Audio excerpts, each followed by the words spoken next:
6:04. Talk 107.3 FM, WBRP. Mornings with Brian Haldane, off and running. Brian here with you. JP producing. We got a busy Thursday show for you. Haggai's on the road. He heard I was taking an RV, so he took an RV too. Except he didn't go to like beautiful places like Robert, Louisiana. He's up in Montana or some such. So, man, Haggai couldn't even no, I couldn't even. I'm looking at where he's at.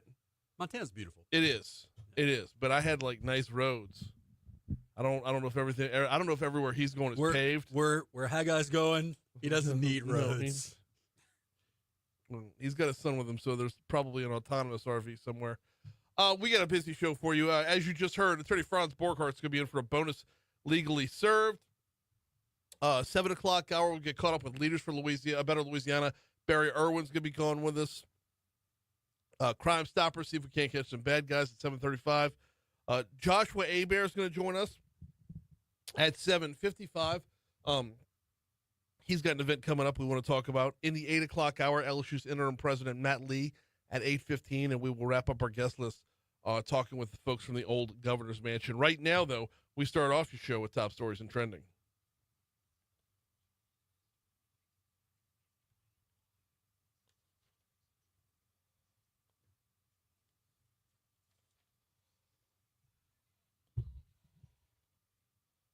Number 5. Governor Landry announced he has signed a contract with a new OMV software vendor.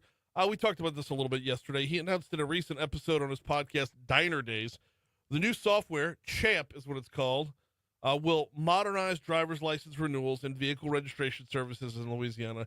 That, according to Matthew Boudreau, LSU's Louisiana's OMV deputy commissioner. He says the new software will look to shave down the foot traffic and long waits that residents face. It should remove or cut down on excessive processing times, cut down on fraud vulnerability, and manual entry errors as well. Number 4. The City of St. George and East Baton Rouge Parish government have signed a prospective interim service sharing agreement. Keeps the Dial 311 system in place as St. George is building out a public works and infrastructure functions on their end.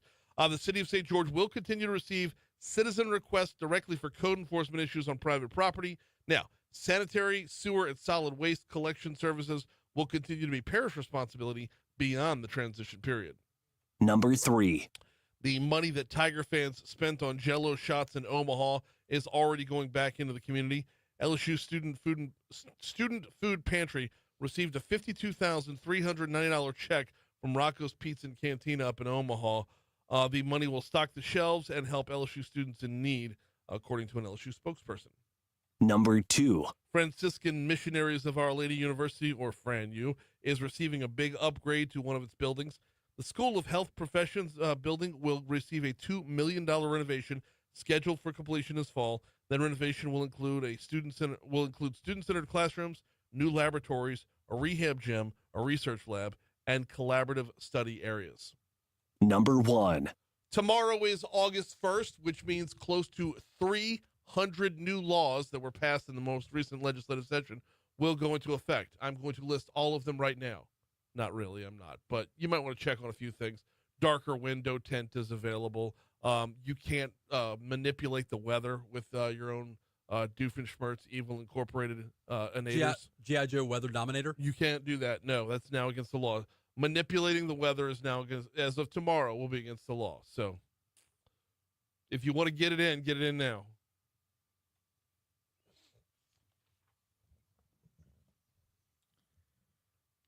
Well, the Federal Reserve left its key short-term interest rate unchanged for the 5th time this year, in spite of President Donald Trump's calling for a cut. Yeah. Woo! The Federal Reserve, I will stand by this, the Federal Reserve has to remain apolitical. Yes. And cannot respond to anything that either political party or any other branch of government has to say. Jerome Powell's doing his job. You can hate it all day long, but he's doing his job. And in fact, the fact that the president's been asking for it kind of forces his hand to keep it. Yes, indeed. Hey, Brian, scam alert.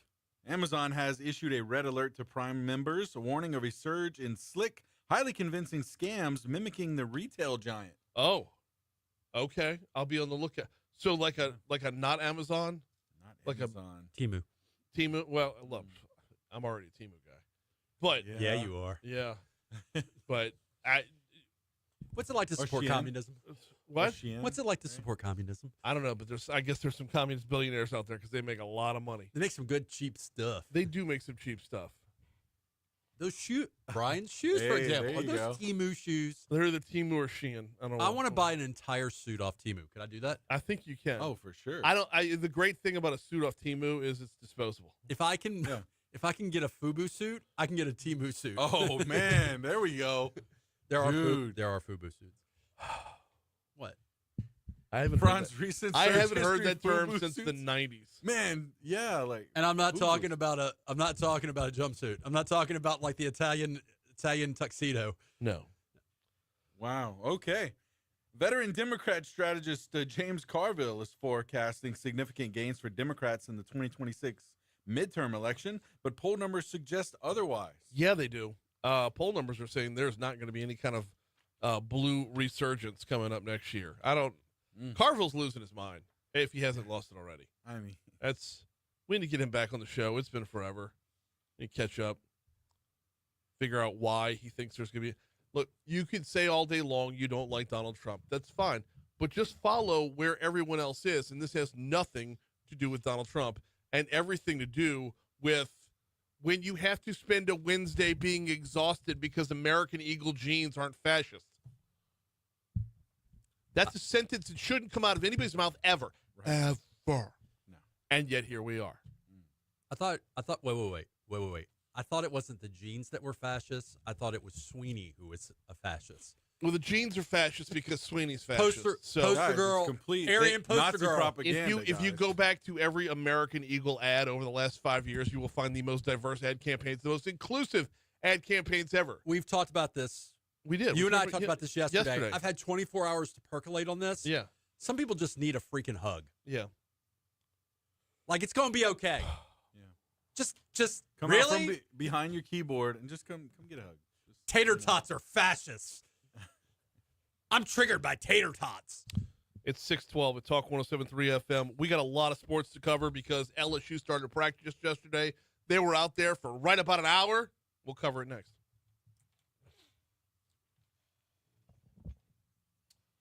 The Saints cuts are supposed to be 19 and 20. I figured as Okay. much. Yeah, I got it. And it's going to go 2, then 12, then 7. And I double checked them this time. Okay, So, you should be good. yeah.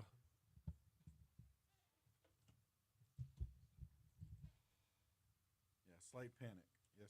The cut 2 is why it was a short practice. Yes. Cut 12, 7. Oh, 12. Yeah. Area. Cut 12 is then Areas of growth for Nussmeier. Nussmeier. And of course, 7 is Whit Weeks and Harold Perkins. being Yep. back. So I told John about the idea for the you get what you get and you don't throw a fit, Chris. Yes. Baby thing. He's going to look into I it. think it could be done. Can you do it I two think. face? I think too. Okay. I think so. I think that would be gold. It's the simple things in life. So I wanted to introduce the baby AI on Talk's Facebook, and then I want to hit him like once or twice a month for the next couple months. So Okay. I'll promote if he makes this one. I'll promote this one separate and yeah. no. We'll run out on Talk. I don't want to brag. I'm at 2.6. Ryan's holding hard at 2.5. Dude, that's what I'm talking I feel like yours was really good. Like your baby talk was really, really good. Do we have to be serious all the time? Like, You don't have to start you don't have to start at a 10. He did make a good point. There are people probably hating on American Eagle. There are people that wake up and they're at like 10, yeah. 11 or 12. What can I be pissed off about today? Like, just you know what? Like and that's the part that James Carville doesn't understand. Yeah. When you are that person, you're that person, and then the 10 people who are around you get so exhausted by you Yes. that they're like, just get Yeah. I don't care. I don't care. Yeah. You need to, if everything is fascist, then nothing is fascist. If everything is racist, then nothing's racist. My ex-sister-in-law. Anyway, Oh. but You know, I don't know. But yeah. Oh man. So they asked me, every time I go to therapy, they ask me, what's your pain threshold? 0 to 10. And I'm sitting there thinking to myself, there are people that either are 1s or 10s. Well, see, I live at a 7. I generally tell them 4 or 5, depending on what's going on. But I'm like, and the flip side is, after I'm talking and doing these little finger exercises, they're like, "You're so brave." You're like, you're doing such a great job. And I'm like, lady, I'm moving my finger. Right. No, I have a back problem. I live at a 7. Yeah.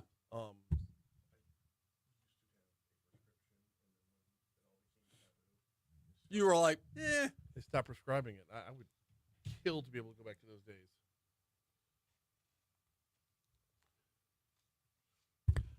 .615 Talk 107.3 FM, WBRP, Mornings with Brian Haldane, rolling right along. LSU hit the practice field for the first time yesterday, and for just over an hour, they went after it. Of course, it was an hour-long practice, shorter than you'd be used to. However, Brian Kelly, in addressing the media after practice, explained exactly why.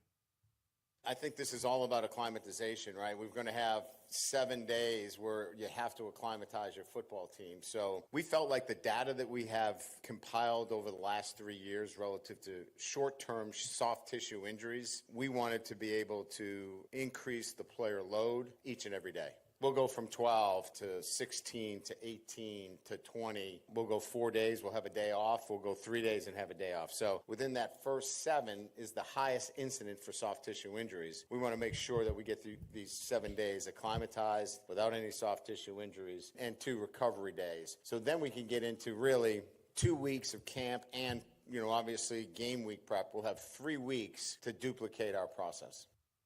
Which is awesome, which should keep folks healthier. It does beg the question as to whether or not the guys are doing what they need to do in the offseason to hit the ground running on day one. But I'll take it. If you've got 4 weeks to get there and you need to use the first one as a ramp-up period, maybe a little more classroom time than field time, that's cool. Going to be a lot of eyes on Garrett Nussmeier, not just locally but nationwide. Coach Kelly talked about where he has improved from last year to this. His worst play needs to be 0. We can live with 0. What we can't live with is catastrophic mistakes. And I think you have to live through that to know what your limits are. And so I think he knows what those limits are in terms of, managing a bad play and making it 0. I think that's experience. I think physically he's taking care of his body, so he understands that, he ran 21.4 miles per hour. I mean, that's high 4.5s. So I think he clearly understands that when the opportunity arises, that he can take off and be an effective runner. Then just the technical things, right? I mean, on-time throws, never turn down a profit, meaning if there's a check down, check it down. Doesn't have to always be down the field. So I think that's experience. I think some of it's technical. Moving from the offensive side of the football to the defensive side of the football, having Whit Weeks and Harold Perkins, not just back, but back where they belong, kind of a big deal. Presence. I think we all can appreciate that it's day one and, we're trying to feel ourselves, a little bit in terms of, getting our feet in the ground and playing football. But presence is impactful, right? You see them, you feel them, you hear them. And so when somebody's not around in a room, you can kind of feel the temperature change a little bit. The temperature's a little bit different when those two guys are in the room. And so, people talk about missing somebody. It's hard to replace great players, but it's even harder to replace great leaders. And those guys lead by example and make a huge difference. Let's head on down I-10, check in on the Saints, where at their training camp, Trevor Penning made the move from tackle out to guard during the offseason. I was following Nick Underhill on TikTok yesterday. He was breaking down film, and Penning is crushing it, moving it out. Now, of course, he's going up against other New Orleans Saints, so it's hard to tell if he's gotten better or they've gotten worse. But the switch is going well so far. My hands just got to be faster, quicker. My footwork, quicker. It's a lot quicker than tackle. The guys are up right next to you. So, yeah, just doing that and just keep improving every day and getting better, and good things are going to happen. Keeping it on the Saints' defensive side of the football, Kool-Aid McKinstry is going to play a pretty vital role this year, or at least he's supposed to. Head coach Kellen Moore says he's had a big-time camp so far, and McKinstry is riding right along with his coach's confidence. since high school, I always kind of had that year one and year two leap. So it's kind of falling right apart now. So I feel like I said, it's up to God. It's a blessing. And, I always try to keep my head down and work. I feel like this offseason I put in a lot of work. I got my body in shape. I lost a lot of weight. I feel like I'm where I need to be. I'm just now realizing there's football tonight. It just literally, I don't know why I forgot about it, but it just occurred to me the Hall of Fame game is tonight. I mean, you're going to have fourth string players playing, but there will be football as of tonight. Let's go. Here's the Fox Business Report. I miss the close, intimate camera. Just saying. You had it for one day. Football Hall of Fame. The Hall Is of Fame that kind of like Whitney Houston saying, oh, crack? I don't do crack. I mean, is Football Hall of Fame like the low-level football? The Hall of Fame game. I don't even know what that means. You're going to have your Hall of Fame induction coming up, and they'll play a football game at Benson Field, no less, tonight. It's the kickoff to the whole season. That camera really was more intimate. I felt like I was more fireside. I'm just saying. I'm not saying switch camera angles or anything. Just saying.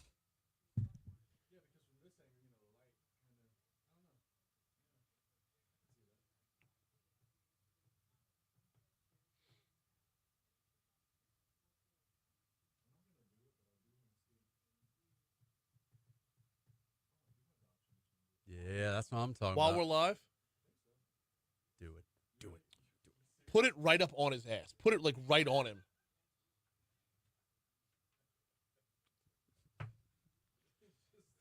No, I'm just kidding. Leave it where it's at. Tom Benson Hall of Fame Stadium in Canton, Ohio. You want to know a fun fact? What? Until you told me where that was, I was just sitting here thinking, he's telling me Benson Stadium, like I should know where that is. You should know where that is. No, I look. Culturally, I'm basketball, and I do baseball. Football, I know football enough to watch football, but I'm more college football than I am NFL. I mean, you can judge me. Hold on. Have I ever not been upfront about the fact that I know diddly squat about sports? No, you have been upfront about that fact. Yeah. The thing I am observing, the thing I do think is interesting is WNBA on Twitter or X threads. It feels like there's an artificial feud that's being created between two NBA. Has been created. Yeah, it's has long been. out of the box. Yeah, Yes. yeah. Okay. So you did not know the NFL Hall of Fame was in Canton, Ohio? I had no freaking clue. Okay. Where's the Basketball Hall of Fame? I want to say Indiana. Springfield, Massachusetts. Oh, there you go. Named after I know who? where the college. I know where the college. Omaha. The College World Series. Yeah, Yes. Omaha. But also, isn't that where the Hall of Fame is? The College Hall of Fame is in. I think so. Whatever, dude. Dude, I have so much law percolating up here and the minutia. I'm sorry, I don't have space for. He's Major League Baseball. Major League Baseball Hall of Fame. Cooperstown. Look Thank at him. He's See, giddy off the why is fact, it- and no, I've already Why is conceded. it that everybody knows Cooperstown, but nobody knows where the Naismith Hall of Fame is? So baseball is American pastime, though. Used to be. Yeah. What is now? What? What's American pastime now? WWE wrestling? Football is the American pastime I think it's now, WWE wrestling. followed by the MMA. Wrestling's in there somewhere, but I don't know if it's at the top. Ratings and revenue wise, it goes football, MMA, basketball. I have difficulty watching NFL. It doesn't feel as exciting as college. College feels like exciting, but even the money element. So the I would NIL recommend going. Watch Okay. when you go and see it in person. Then Okay. you get a better grasp of the speed, the power, the violence. I appreciate that NFL football is the best of the best. Let me bang this out. All right, quick look at traffic. Here's what we've got going on. Interstate wise, we're looking really, really good, y'all. It's been a good week all week. We got to take those while we can get them because school gets back in, I believe, the end of next week. And once school is back in, you're going to see increased volume everywhere, interstates included. So 12 West coming in from Livingston Parish, we look good. 10 West coming in from Ascension Parish, equally as good. 10 East coming in from West Baton Rouge, we're good there. And 110 is wide open. Surface streets, we have one accident to report. It's from 20 minutes ago. 25 minutes ago. Sherwood at Meade is where that is being worked. The crash is still in the roadway. BRPD is working it, but Sherwood at Meade is the only blip on the entire traffic radar right now. That's your look at traffic from the Talk 107.3 Traffic Center.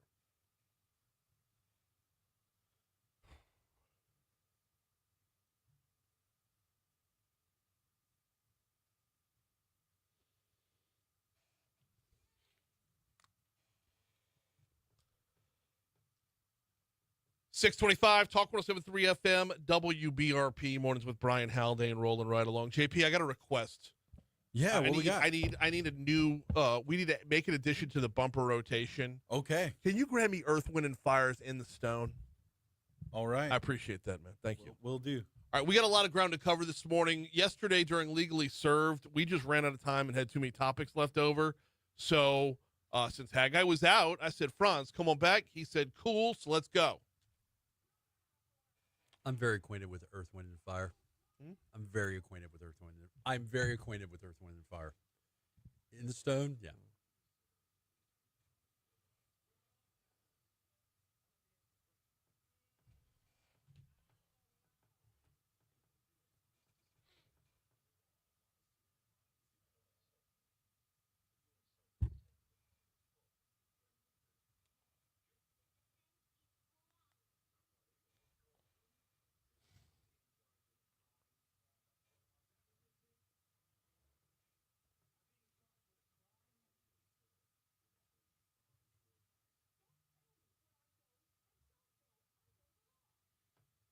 How's the finger?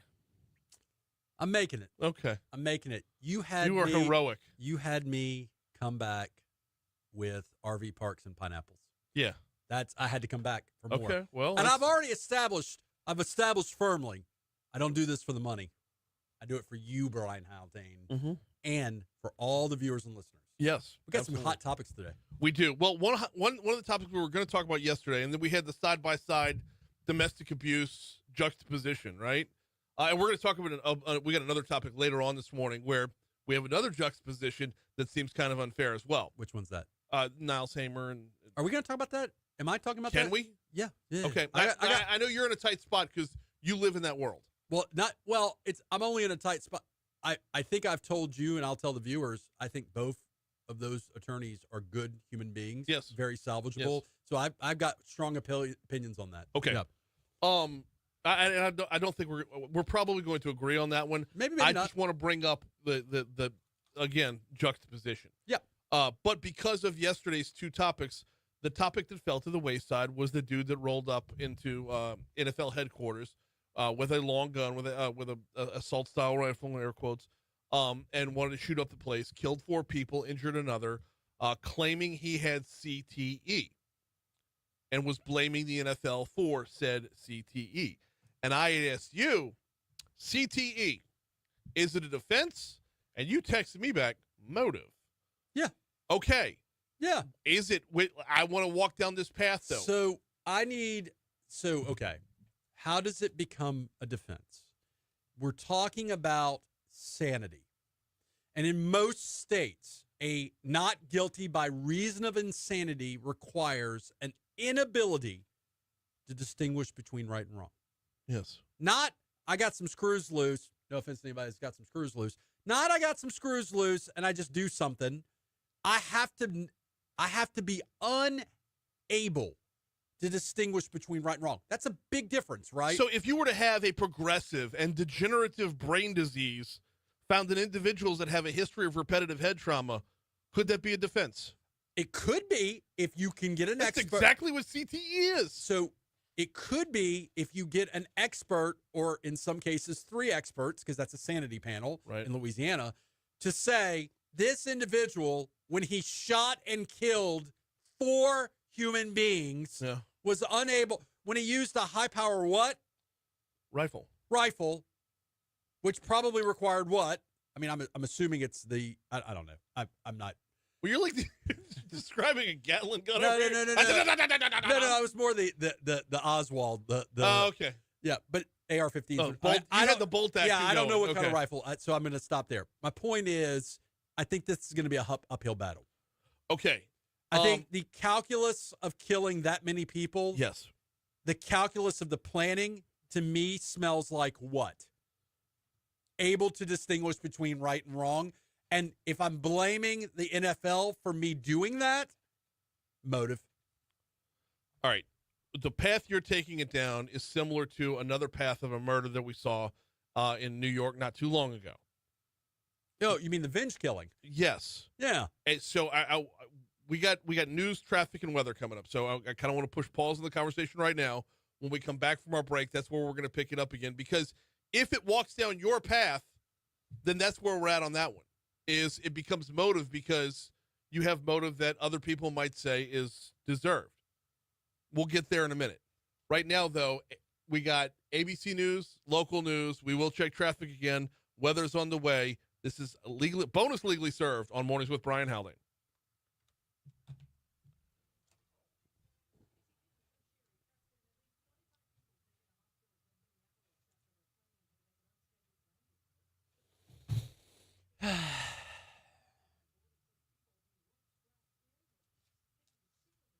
That's not my favorite Earth, Wind, and Fire song. In the Stone? It's a good one. They've got some really good. Serpentine Fire is one of my favorites, which is one of the lesser known ones.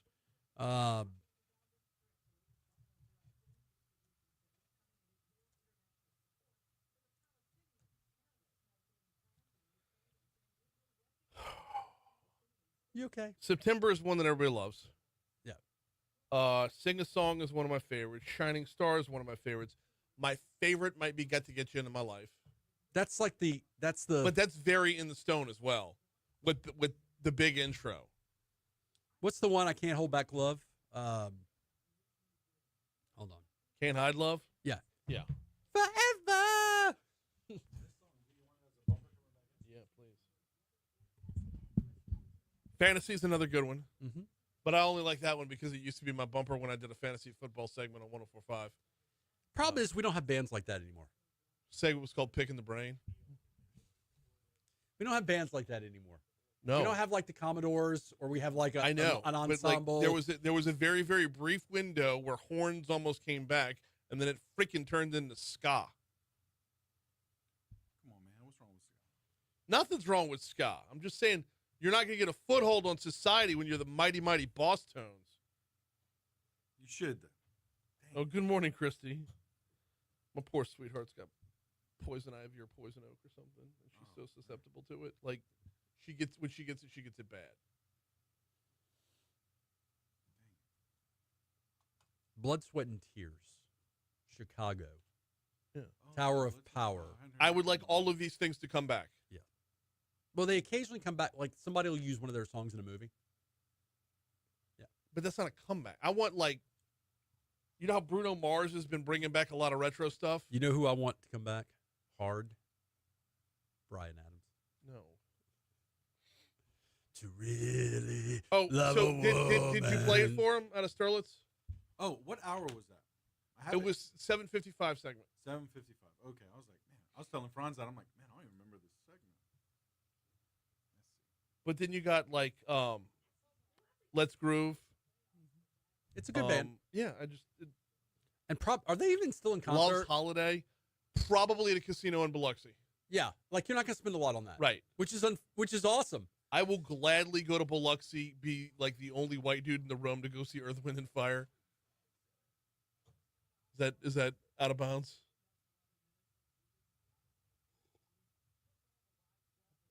We gotta get the Queen to get them in here.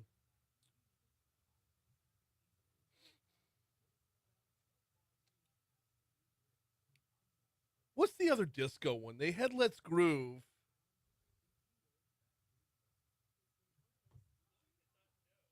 Here we go.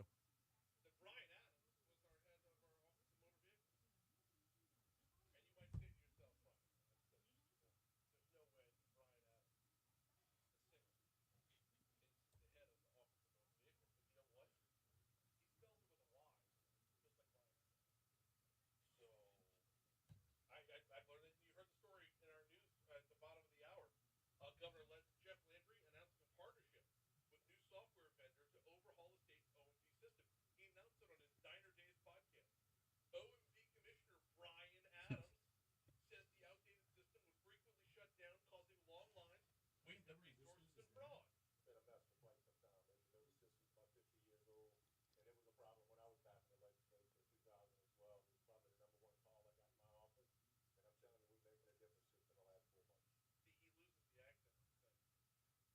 this problem put him on the search for something new.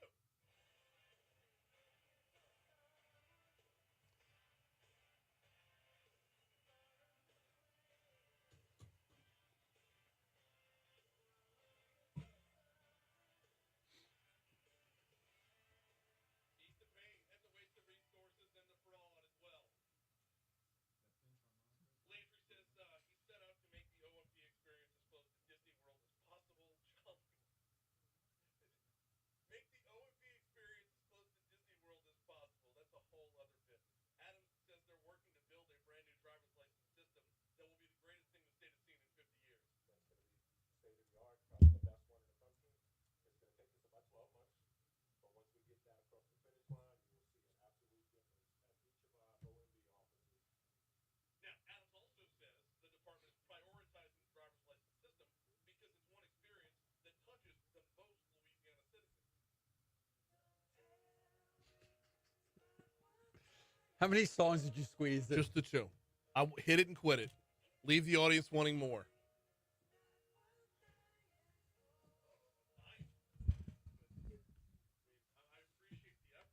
That's the rest of it's normal. The rest of it plays it straight. So, yeah, I got so much response. So I'm driving into the studio this morning, and I'm playing Bryan Adams, Don Juan DeMarco, and I'm like, "Damn you, Brian!" And let's all just acknowledge that Don Juan DeMarco was a shit movie. Yeah. How did they afford Marlon Brando? He had to be expensive. Yeah, but like, Did you see how much he got paid to be Jor-El in Superman? Okay. That's a rabbit hole you should go down. 70s Marlon Brando, 1995 Marlon Brando, two different Marlon Brandos. One shows up and mumbles. Well, actually, they both just show up and mumble. But one shows up and mumbles because he's desperate towards the end of his career.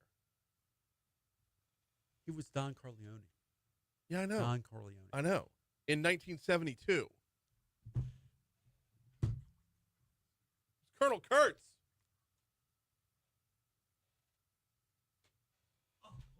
No. We'll do it later. 637, Talk 107.3 FM, WBRP, Mornings with Brian Haldane, rolling right along, legally served with attorney Franz Borghardt, rolling right along as well.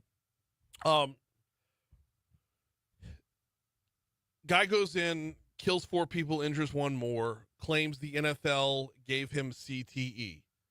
If we're looking at that as a motive, Franz, it wasn't that long ago that a person went and murdered the CEO of United Healthcare, Brian Thompson, I think his name was. And the victim's name was Brian Thompson. And a lot of people supported this, saying that, United Healthcare, they make decisions that kill people. And there's a growing number of people that believe that football is violent. It's a small number right now. It's not a loud number. Well, hold on. Football is violent. Football is violent. But by its nature. Okay, yes, it's a collision sport. Yeah. Wasn't always a collision, but it's a collision sport. You're not hugging. Now, where 2 people can run into each other running 20-plus miles per hour. I love it. And just smack together. And yes, I understand. But that, what was the line from Rocky 2? You ever get punched in the face 50 times a night? After a while, it stings. Right. Yeah. So if football causes long-term trauma. Well, 1, he has to prove that he had this trauma. Okay. 2, there's an argument for, well, did football cause the trauma, or was this an assumption of the risk? Okay, but you don't assume the risk. Well, you kind of do. Not real. We all know what's about to go down in football. We know very little about CTE, though, and unfortunately for him, the only way you can prove it, CTE can only be formally diagnosed posthumously. If he has CTE, if it is in fact a defense, this is not the test pilot case. And I'm sorry, CTE in NFL is not nearly as emotionally empathizing as healthcare and health insurance. Everybody experiences dealing with health insurance.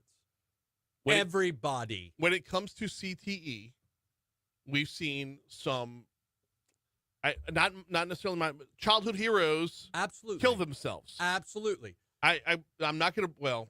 Killing yourself is different than getting on a tower and killing how many people? 4. Right. Right.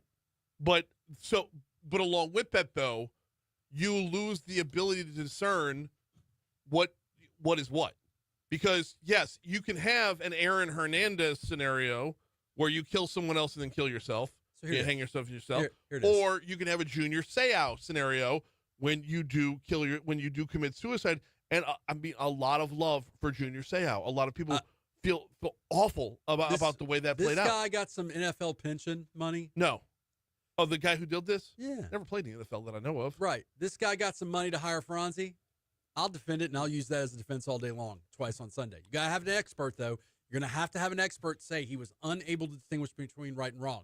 But he's not my client. Right. So what I'm going to say as a former prosecutor is, hey, dude, you did a lot of planning to get this done. Yeah. That doesn't smell like unable to distinguish between right and wrong. You left multiple notes. Yeah. Did you ever seek help for your issues? Also a good question. Like, isn't he more sympathetic if he goes to get help and they're like, there's nothing we can do for you? Yeah. Or you don't have the insurance to cover this. Well, that's right. And who did he kill? Do what? Who did he kill? One of the people he killed was the New York police officer. Right. What did he have to do with all this? Absolutely nothing. Right. Yeah. Political statement? Well, if it's a political statement, if it's a statement against the NFL, able to distinguish between right and wrong, and guess what? Your CTE defense goes out the window. Boom. Right. Gone. No, I understand. Better hire Franz. I understand. Let's go ahead and pivot. We got other topics to cover here. Did you send me the Celsius story as a topic or just to mess around? I sent you the Celsius story because you and I know people that love the other drink. So the Celsius. Oh. Yeah, so okay. that's not really a legal topic. I mean, it could be a legal topic. Okay, here's the headline. A recall issued after some Celsius energy drinks were inadvertently filled with High Noon vodka seltzer. What's the cost of a seltzer energy drink? Somebody's winning on this one. A Celsius runs you about $2.50 a piece. How much does the High Noon run? Probably about the same. Because you got to buy. Well, I mean, you're not buying them individually. I will preface what I'm about to say with: we all know that I don't drink anymore. Right. Not good at it. However, I've said from beginning of the inception of High Noons and similar like drinks, if you would have offered me a bet at the beginning of those drinks' history that they were going to be as popular with the demographic of men, middle class, upper middle class, white men. Yeah. If they were going to be so popular and that the guys were going to get really behind it, I would have been like, "You're silly." No, it's a sweet candy drink. Nobody's going to drink that. That's a real man. You're rolling your eyes because you love that drink. You love that drink, don't you? I'm not a. You buy a 4-pack. Is it 4-pack or 6-pack? This looks like a 12-pack that you sent. I don't know. The I don't picture drink looks like a 12-pack. I'm not judging. I'm just saying I would have lost money, and they're hugely popular. So I'm not a vodka seltzer guy because if I'm going to drink vodka, it's gonna be more than you're a man. No, it's gonna be more than 4.5% alcohol by volume. Right. If you like gave me half a High Noon and filled the rest with vodka, now we're talking. I was gonna say, do you do a floater of a shot of vodka on top of the High Noon? I'll do a vodka soda, absolutely, yes, which is the same thing, just different proportions. I like screwdrivers hold the orange juice. Yeah, basically what we're talking about here. But no, there's nothing unmanly about enjoying a High Noon. That's why is that unmanly? Okay, all right. I would like what's the back end explanation of why that's unmanly? Are you here till 50 or 7? I'm here all the way to 7, right. Which is why I want to move past this topic. Okay. And get to the meat and potato topic. All right, let's get to the real topic here.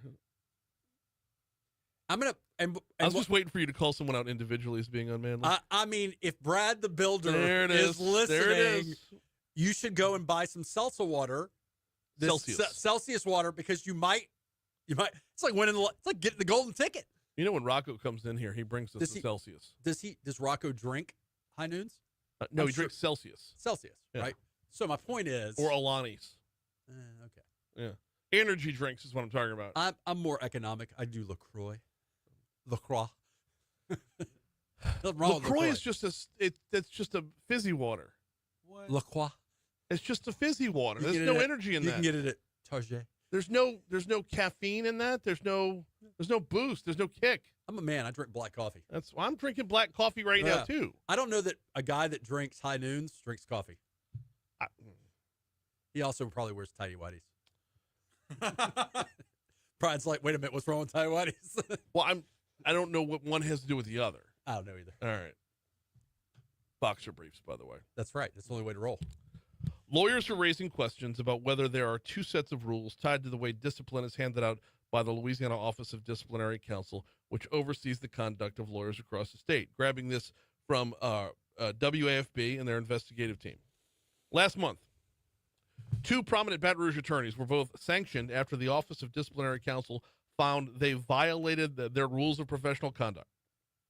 Attorney Niles Hamer was suspended from practicing law for 3 years after the ODC found him in violation of at least 3 administrative matters. Records show Hamer agreed to the suspension. Attorney Chuck Ward received an 18-month suspension, which was deferred, meaning he will not have to serve it if he stays out of trouble, after he was caught allegedly trying to buy thousands of dollars of drugs in a federal sting operation that ultimately yielded indictments of 5 individuals. It definitely is a concern, said attorney Ryan Thompson. I know there are always talks and the disparities in the legal system as it relates to class and race, and it does, on its face, give pause that if someone of a certain race or class, that they would receive a certain kind of privilege. Documents obtained by WAFB's I-team through a public records request revealed that the ODC found 3 different issues with Hamer's conduct. The story goes on from there, but you've got the gist of it where we're at. Few points. Yeah. I like Ryan Thompson. He's absolutely race baiting on this. Okay. That's number one. Number two, I don't have a problem with asking, are attorneys being treated equally? But these are apples and oranges. And we're going to talk about apples and oranges when we have more time. But Chuck Ward and Niles, their cases are apples and oranges in comparison. And it's important to remember that apples and oranges are different colors. We'll be back after this.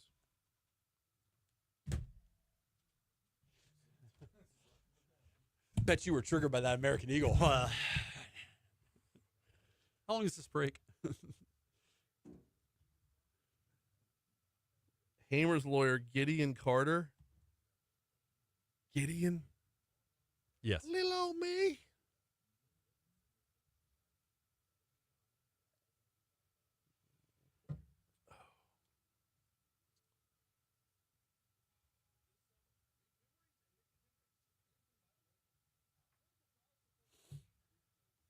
I like Niles Hamer tremendously. I like Chuck Ward. I like Ryan Thompson. I think Chuck and Niles are both salvageable human beings and could be great attorneys. They both have different issues. They just have different issues. And our bar association treats, you can roll your eyes like that, high nooner. I'm just saying. Salvageable? Yeah.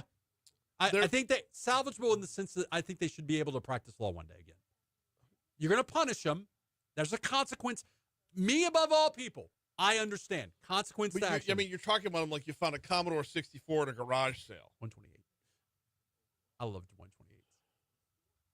Remember when you had the Commodore 64 and you thought... I did not have a Commodore 64. What was your first computer? You're slightly older than me, so you might have had... I didn't have a computer until the mid-90s. But what did you... I mean, did you type right? I mean, how did you process? I guess we weren't processing like we do now. Dude, I remember I got excited when, like, Office became a thing, and I could type papers and stuff.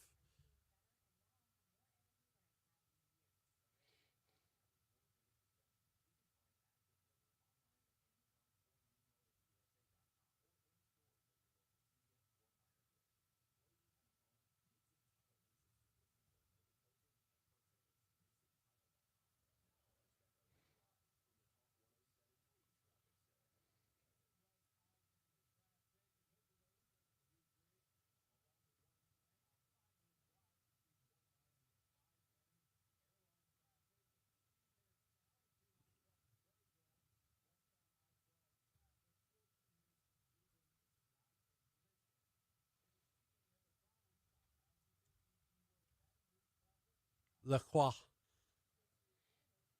We're going to half a shelf full of LaCroix in the fridge right now. I love the sparkling water. If I went back, If you give me a Waterloo, I'm good. if I fall off the wagon and you see me drinking a High Noon and I'm off the wagon, I need you to give me a hug and then give me a bottle of whiskey.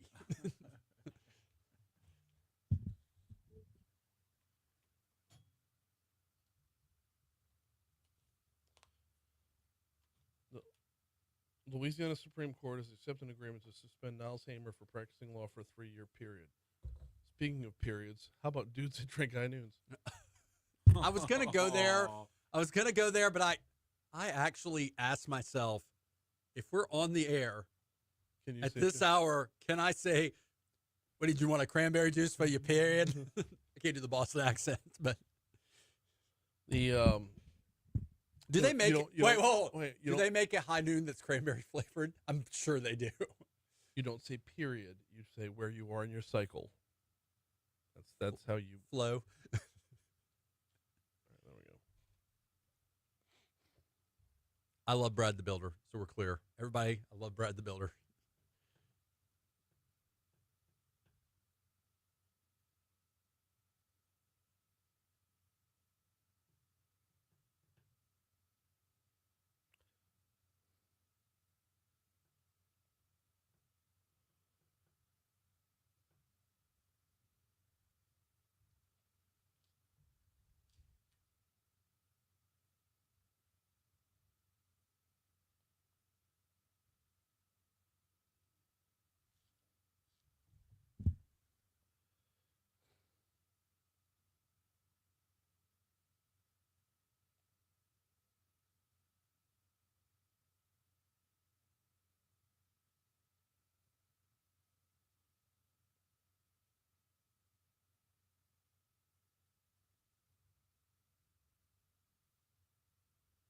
I was watching a video of us like 4 years ago. Mhm. We looked tremendously different. Yeah. The two of us. How so? You looked happier, younger, skinnier. I was fatter. Okay. Yeah. I need to take the weight off. I don't mean that ugly. I mean, you and I ebb and flow. Matter of fact. Yeah.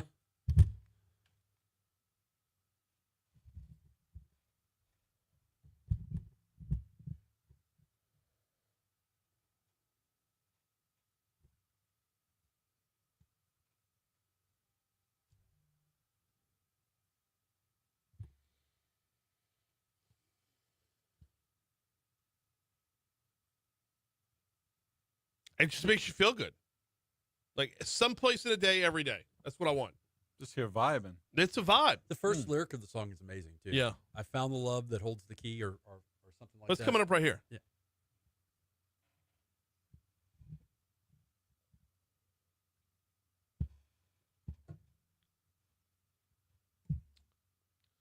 .653 Talk 107.3 FM WBRP legally served, rolling right along as part of Mornings with Brian Howell. Then we got Franz Borghardt for 7 more minutes, talking about potential disparities in the legal system. I do think, let me say this, as a lawyer, there are times where I scratch what little hair I have on my head and say, I don't understand the discipline of one person versus another. Right. I can draw distinctions. Mhm. I will tell you that individuals that have substance abuse problems, addictions, generally the bar will not take their licenses from them. They will give them a rigorous set of things to do, Mm-hmm. a program, a multiple-year program, and give them the opportunity, give them the chance to keep their license. Financial crimes, taking your client's money, generally is a big no-no.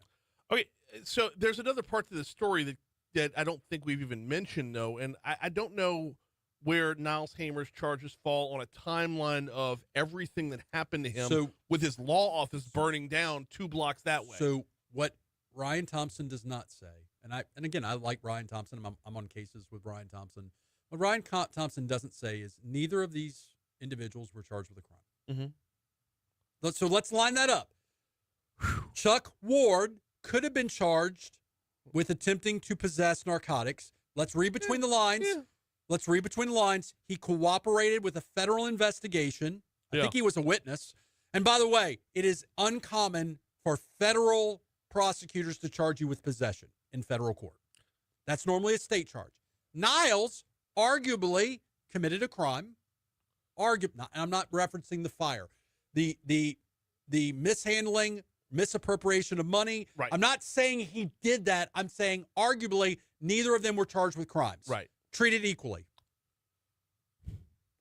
But they're not treated equally. One has a clear substance abuse problem, cooperated with the ODC. Yeah. Niles, we don't know the root of that problem. Maybe it was stress from the fire.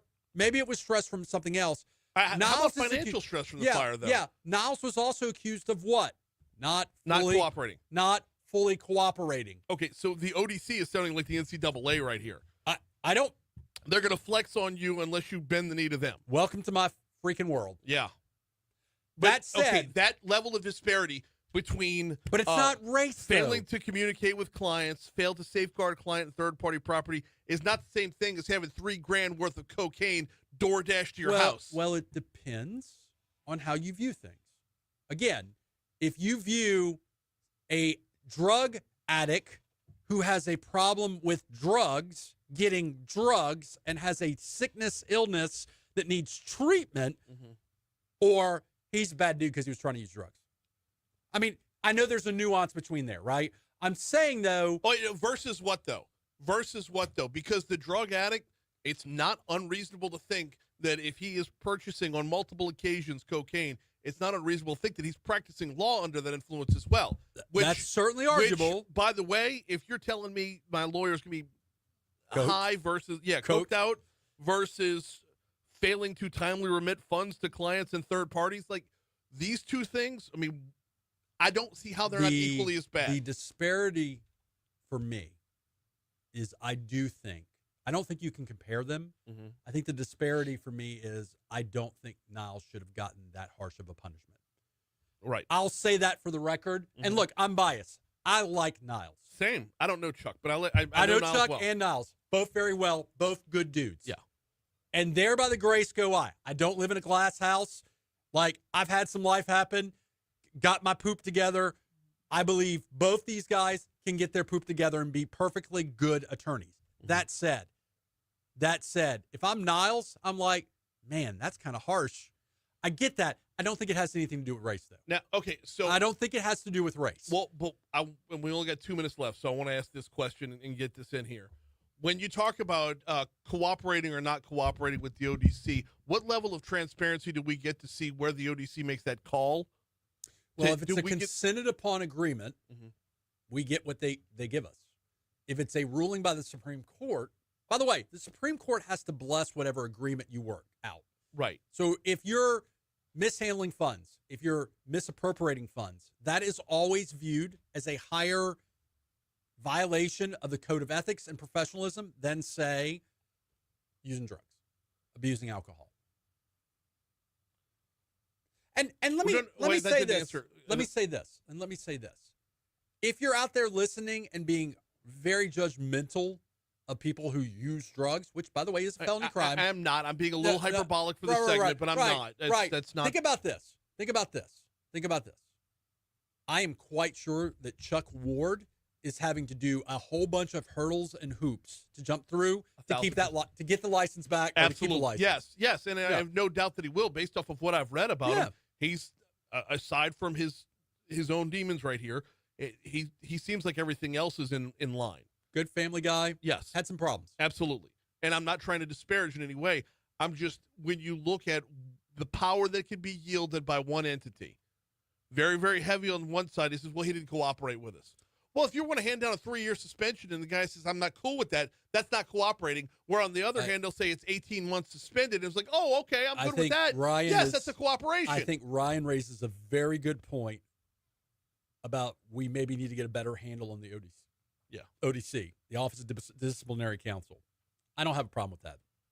I have a problem with race baiting. And I feel like that's what's going on here. Is Niles black, Chuck's white. Took us to the last 30 seconds of the entire segment to say that, by the way. I've never had a problem being. No, I know. That's cards on the when table. When you read the article, wasn't that and no offense to Ryan. No, I get it. Ryan sometimes leads with that. No, I'm with you. He's made a good career off that. I represent people accused of crimes. I've made a career off that. All right, we got to get out of here. He's attorney Franz Borghardt. We normally do this on Wednesday. I appreciate you coming back in, brother. Yes, sir. ABC News coming your way. That didn't go too far. I'll go one step further before I go potty. I think Niles would have made an exceptionally good judge. Me too. Kill the mics, please.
7:05, Talk 107.3 FM, WBRP, Mornings with Brian Haldane, rolling right along. Hour 2 coming your way right now. Brian here with you, JP producing. Starting off your second hour at 74 degrees in downtown Baton Rouge. Man, had some wicked rain yesterday, but I will take that all day long when it knocks down the temperature by 20 degrees. That was nice driving home from the gym at 77 with the sun still out. Well, sun behind some clouds, but, it wasn't nighttime yet. Much needed. You heard that forecast from EKC right there. A little bit of relief from the heat for the remainder of the week. All right, we got a busy second hour coming your way. Barry Erwin from Leaders for a Better Louisiana going to join us in our next segment. Crimestoppers coming your way at 7:35. But first, we got top stories and trending.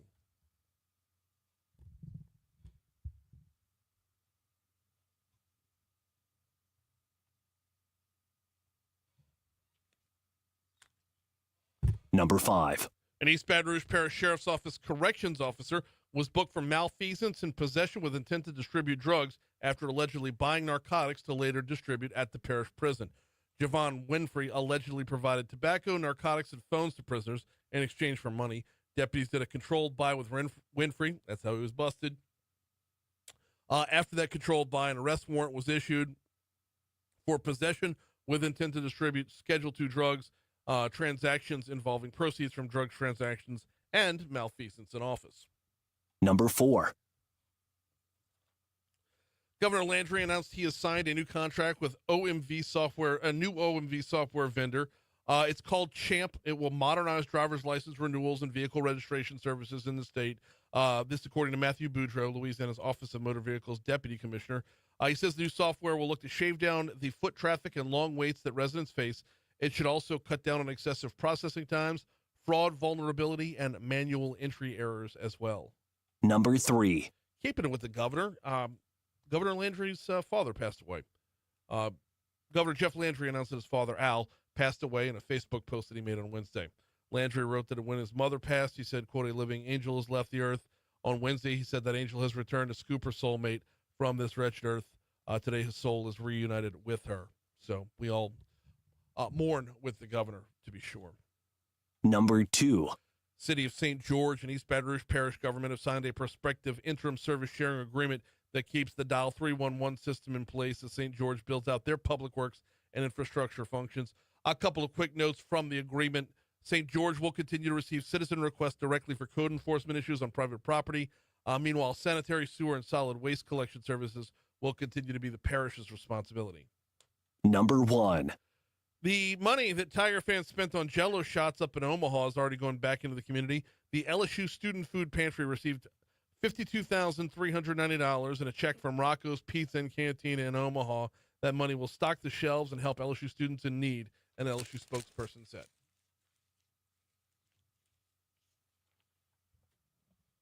What's trending, JP? Well, the Federal Reserve left its key short-term interest rate unchanged for the 5th time this year, in spite of President Donald Trump's calling for a cut. Yeah, we talked about it last hour, that they need to remain independent.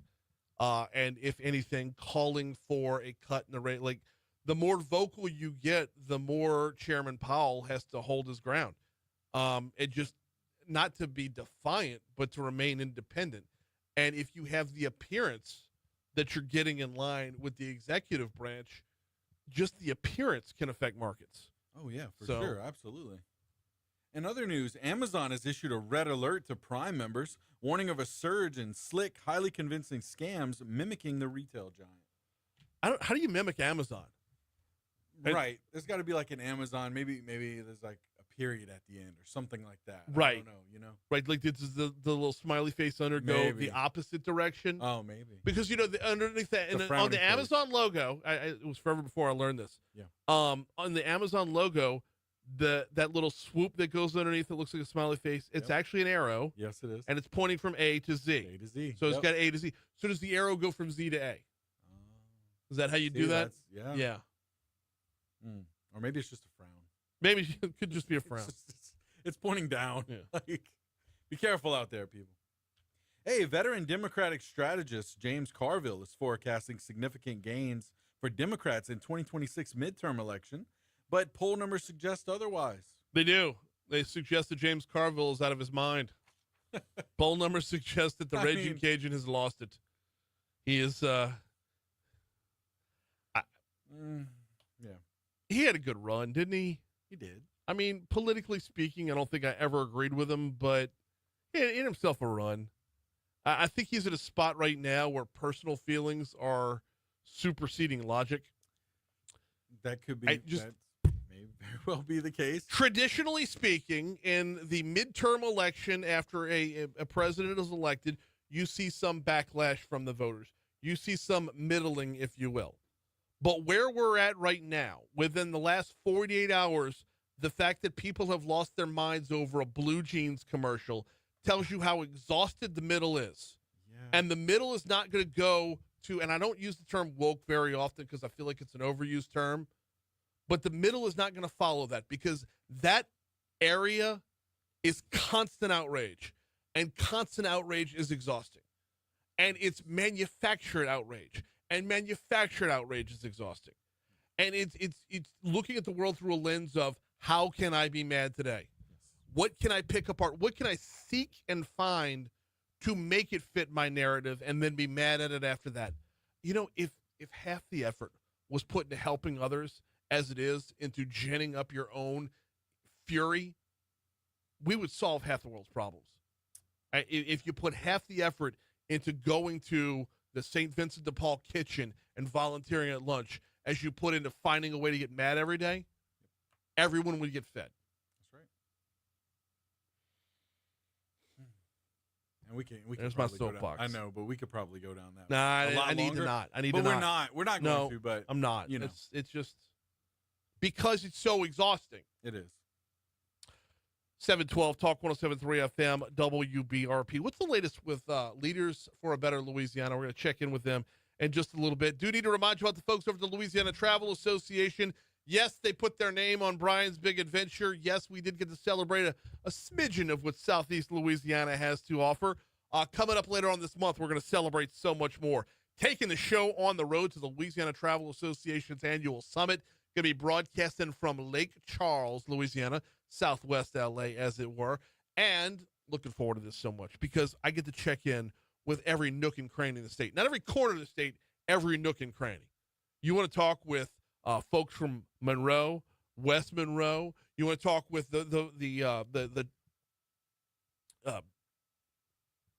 what's the Convention and Visitors Bureau from Tangipahoa Parish. Believe it or not, they got a lot going on over there. St. Tammany's got a lot going on. Jefferson's got a lot going on. Lake Charles. There's so much in every nook and cranny of the state, and we'll check in with all of it when we go to the Louisiana Travel Association annual summit coming up later on this month. Quick break. Barry Irwin's next.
7:15 Talk 107.3 FM WBRP. So earlier in the year, it was announced that the Committee of 100 was going to become Leaders for a Better Louisiana. I believe it was early this year. I want to say it was February of this year when they formally launched as Leaders for a Better Louisiana. We've had a couple months under our belt. We've had a legislative session under our belt. I felt it was time to check in and see how things are going. Barry Erwin is with them, and he's with us right now. Barry, good morning. How are you? Hey, good. How are you? Doing very well. So since combining forces with Adam Knapp and his crew and taking on a legislative session, I just want a little check-in here. How are things going? You know, I think for us, they're going really quite well. I mean, it was an interesting legislative session. We had, some legislation that we originated on our own on some things that were of interest to us, not huge things, but I think things that are of significance. Both of those bills passed, with one dealing kind of with internships and apprenticeships to help our workforce, another to help with early childhood education. So I think when you put it all together, we've had a pretty successful run so far. I mean, not bad. 2 bills out of the blocks, batting 1,000 with both of them rolling through. Let's rewind the clock and talk about how things came together in the first place, and that'll kind of bring us around to where we're at now.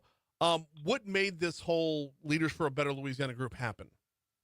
Well, I think it was a combination of things. Our group, Council for a Better Louisiana, our cable had been around for a very long time. We were looking at, what we could do to kind of actually, step our game up and try and do a little bit more. We had done a lot of things in education. We felt like we wanted to expand and do some more things. And then there was a change of leadership at Committee of 100 when Adam came in. And I think just the kind of synergy that kind of happened through some of our past working together got people talking about, hey, can we do more together than we can if we're just kind of working separately? And I think everybody kind of agreed, let's give it a shot. And I think it's paying off already. How does that synergy work? I mean, especially because to me, it feels like cable gets more access to business this way. I think that's a part of it. I mean, I think we always had an advocacy role. We did that a lot of, again, particularly on education, but also on state fiscal policies, governmental ethics, a lot of things like that. Now we've got, with the Committee of 100 leadership, the leadership of, business leaders from around the entire state. That gives you a little bit more clout when you're trying to do some things and a little bit more heft. And definitely it helped us on that. And, I think with the Committee of 100 side, too, we have a big Leadership Louisiana program that's been around for, more than 35 years. That's really a really good place to cultivate new leaders and that type of thing. So I think just coming together brought a lot of good things for both organizations. We're talking with Barry Erwin from Leaders for a Better Louisiana. Check them out at betterla.org. All right, what's the mission? What's the game plan? How are we going to attack making Louisiana better?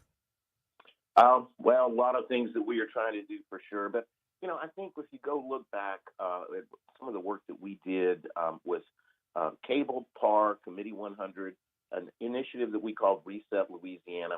There's sort of a framework of policy things in there, which, by the way, we've accomplished quite a few of those, especially last year during that special session on some of the tax reform. But that for us is kind of the blueprint or the framework for things. We feel like education is a key. We feel like workforce is a key. We think some of the things that are happening with the Department of Economic Development, LED, are really critical for, kind of ginning up more jobs in our economy and more diverse jobs, to keep people here, bring people here. So it's kind of I would say, a menu of things, but those are the things that I think we feel like are really important. Let's dig a little deeper there. I mean, because, Barry, that's easy to say. We want more jobs. We want more diverse jobs. Getting there is the devil's in the details. So what's y'all's role in not just attacking the details, but connecting them back to other players in this game? Yeah, I think you're exactly right on that. I think one of the issues, and we may have talked about this in the past, LED, our Department of Economic Development, didn't really have a strategic plan for how it was going to go about and accomplish these things that we're just talking about. Right. It was just kind of going by the seat of their pants, and I don't mean that in a negative way per se, but it was not, strategic in the way they're thinking. So the very first thing that happened, I think, when Governor Landry came in our organization, actually was really Committee of 100 because it was before the merger, really partnered with them to try and bring in some really top expert stuff, McKinsey, to try and help us as a state and LED put together a strategic plan that can tell us what are our strengths, where are the niches that we can really go out for and compete and do well in terms of jobs and the kind of jobs that we want, not just the same jobs that we've been having, but where can we get, added value on some of those things. And so that thing has come together. It's just now really been coming into place. And I think that's going to be the key for going forward, is following that plan and kind of executing what we see there. What have you learned along the way over the last couple months that maybe you didn't expect? In terms of merging, or just in life in general? It's okay. So walk with me down this path, Barry. Is like, if you just say I'm hungry, that doesn't get you fed, right? Going Right. out, finding the food that you want and eating the food that you want, that's what gets you fed. So when you've got the ideas of how to attract different jobs, more diverse jobs, more jobs in general to the state of Louisiana, have you found anything about us, about our makeup, about the state and who we are, that might not be the type of jobs that we would have wanted to begin with? Well, I think what we have, obviously, is that we have legacy types of jobs that have been here in one form or another for decades and decades and decades. Certainly, they've gotten more sophisticated, more technology related, but that is kind of our field, and that is our strength. But I think what we're also seeing, and if you look at some of these numbers that we've talked about in the past, with the out-migration and the people leaving our state, we are still developing and growing a lot of talent here in Louisiana at our universities and colleges, but they're leaving. They are leaving to go probably to Texas, but to other states too. So, I think that is kind of like the bright light moment or the light bulb moment in some ways. We have the talent, we are producing it, but we are not keeping it here. And that's not to say every person that gets, is from here and gets educated here needs to stay here. But what we need to do, and this is one of the things we worked on during the session, is, putting together a group that's going to come up with some recommendations to say, how can we get our college students who are here in Louisiana, they are from Louisiana, connected to jobs and careers in some of these professional fields, these high-paying fields that are here and in demand before they leave and go out of state. What we found is a lot of our college students just think that they have to, when they graduate from college, they have to go out of state because they have no choice. So one of the things we are working on, you talk about what did we learn, this is one thing we learned, is that we need to kind of expose our college students early on, freshman, sophomore year, to employers and job career opportunities that are here in the state. Because the jobs are here, but our young people don't necessarily think they are. We're talking with Barry Erwin from Leaders for a Better Louisiana. Walk me through that legislative session and getting those two bills passed. I know the two that y'all authored weren't the only two you were lobbying for, but walk me through those two in particular. You can downplay them if you want, but I believe internships and apprenticeships are going to play a huge role over the next 10 years. I think you're absolutely right. I think it's something people don't realize, but it's a very growing trend. It's going to be growing here, I guarantee you, but also in other parts of the country. And that one, both of these dealt with tax credits, but they were existing tax credits. So with the internship, we had two existing tax credits for businesses to hire apprentices, but they weren't using them. They were highly, highly, highly underutilized. And they kind of were in conflict a little bit. The rules were a little bit different. Add that on top of the fact that, as you know, last year we just passed some changes in our school accountability system that's going to put much more emphasis on apprenticeships and internships in high school. For high schools to have kids in those roles, they'll get more points. It'll make their scores go up. So we've got this, whole world going on where we're focusing on internships, but we have these two tax credits that basically weren't working. So what we did was combine those two tax credits. We aligned them to the accountability system, aligned the rules to them, and it's going to go into effect for next year. And hopefully what we'll see is that businesses are going to begin using these credits and other things to encourage internships and apprenticeships, and that's going to hopefully be a catalyst to help us start growing that. The other bill, real quickly, dealt with early childhood. Again, it was an existing tax credit, and it was for one that was underutilized. But basically what it will do, expand the opportunity for employers who have workforce needs to put up a part of their money to pay for the cost of quality child care for their employees. They get a tax credit. The employees get a break. The state kicks in a little bit. It's a win-win-win in terms of, both early childhood, but also workforce. And we've talked with numerous outlets who have echoed the sentiments that is a big problem when it comes to our labor force. The number of folks who when they're weighing the pros and cons of their role in the labor force, childcare prices them out.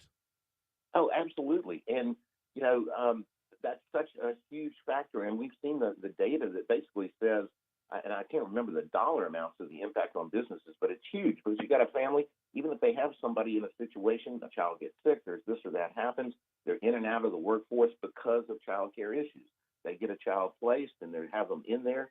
They run into one little bump financially. They have to take their child out of the child care. Then they probably have to leave that job or go to some other kind of situation. It causes tremendous disruptions in the workforce.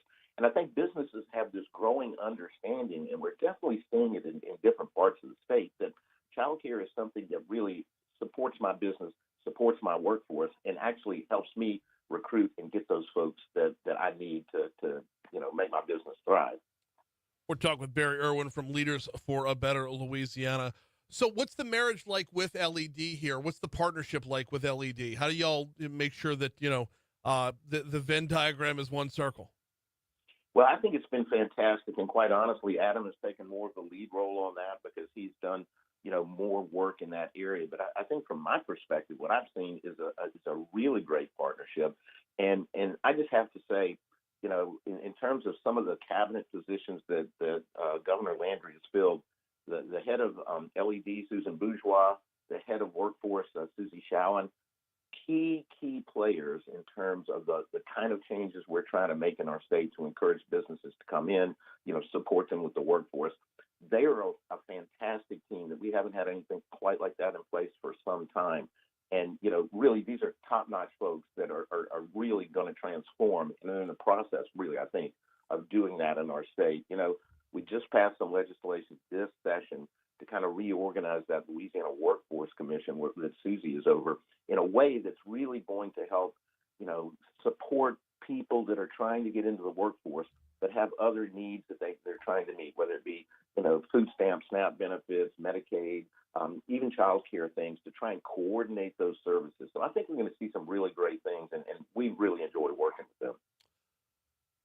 How do we stay ahead of the curve on that front? I mean, you've got 2 quarters under your belt here, a good chance to, feel out where leaders' role is in the whole scenario. How do you stay ahead of the curve for the next 2 quarters and then into 2026? Yeah, I think we keep doing what we were started out doing before, and that is listening to folks in the off season, so to speak.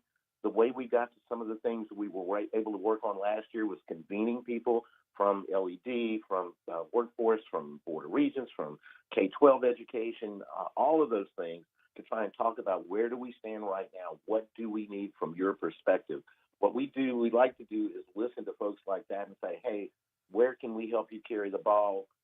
Can we, in this case that we did this year, can we help support or, develop legislation to help you? Tell us what we need to do to help you get this over the finish line. And that's what we plan to do. And we've already been doing that again. So I think that's a really big factor, the fact that we are able to convene people. They want to convene and come and visit with us and talk about these kind of issues around the table, which I think everybody finds very fulfilling and very rewarding to be able to do. And we're going to keep doing that again. Last one for you. Biggest hurdle over the next year is going to be what? I think we're still dealing with insurance issues. I mean, I hate to say it, but insurance is still a big problem. I mean, the legislature tried to address it to some degree this year. It's not going away.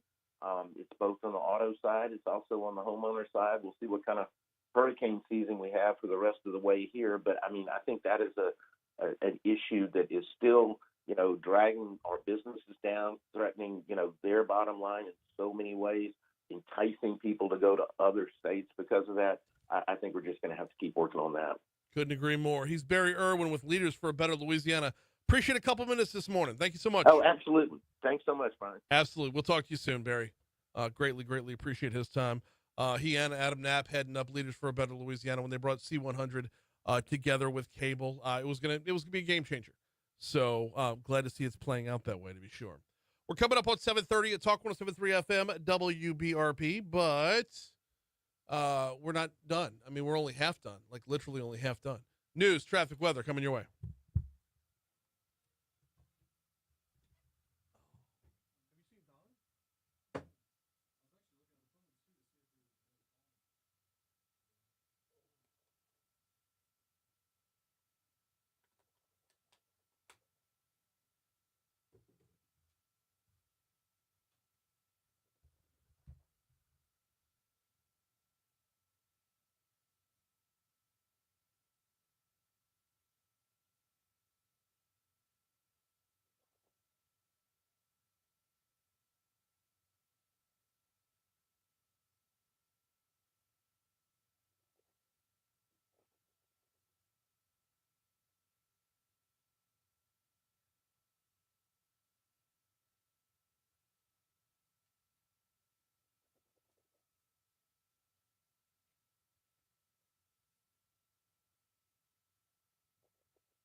I may have told Don I was taking off today.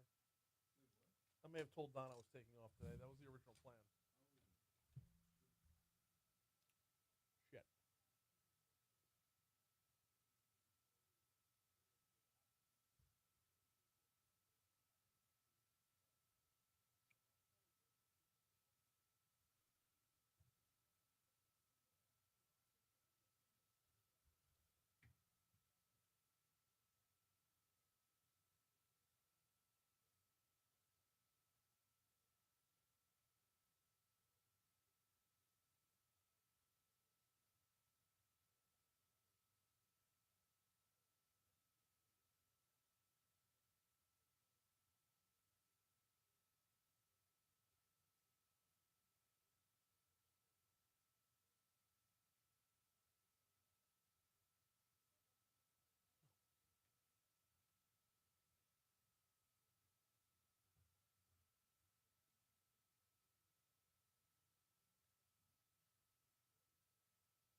Okay.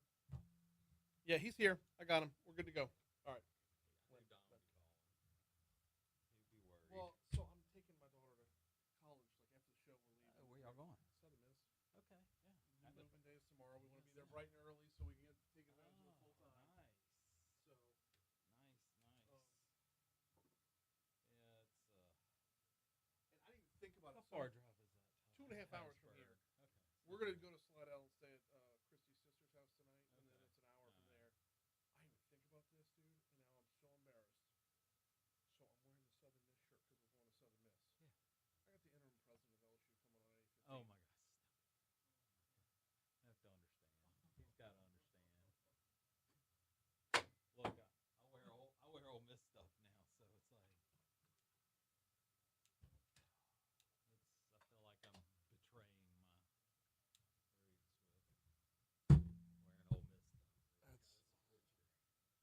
Absolutely. I just could have put the shirt on after the show.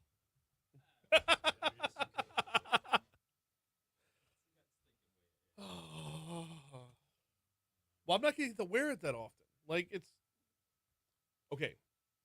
So I got like 4 friends whose daughters are all going to Southern Miss. This was like completely random. One of my best friends from high school, like there was 3 of us in high school that we were inseparable. One of those 2 guys, his daughter's going to Southern Miss starting in a couple weeks. Carrie took this early admission. Anyway, it's an intensified academic thing, whatever. Anyway, so like we got all these plans. Like, well, I haven't seen him in like 15 years. Like we were best friends. Like, and then come to find out, LSU's 2 open dates are the same as Southern Miss's 2 open dates. And you know, I work for Sports Properties, so like even if it's a Southeastern game, I've got to be there because I'm working. So yeah, all these plans just right down the crapper. So yeah. Yep. I was like, get ready for baseball season. I'll be there all baseball season. And they're good at baseball.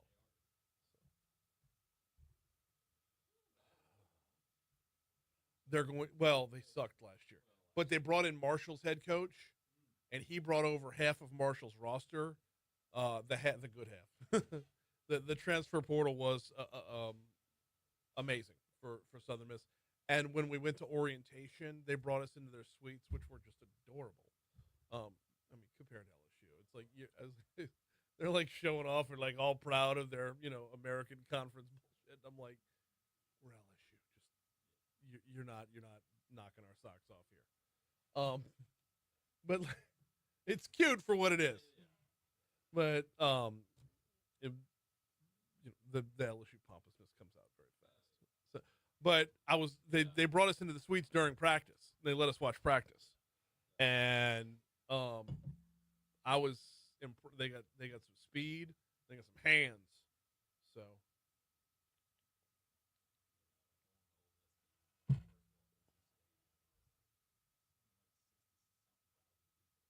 Vaughn Hemingway. Yeah. I'm gonna bang out a live real quick, and then we'll get after it.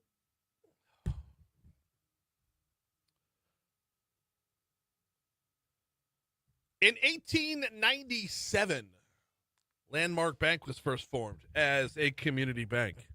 In 2025, Landmark Bank is, you guessed it, a community bank. Sticking to the roots, sticking to their mission, sticking to everything that they've promised over the last 100+ years. You will find them in the surrounding areas around Baton Rouge, and there's nothing they can't do for you when it comes to your personal banking, business banking, borrowing, lending, saving, retirement, whatever the case might be.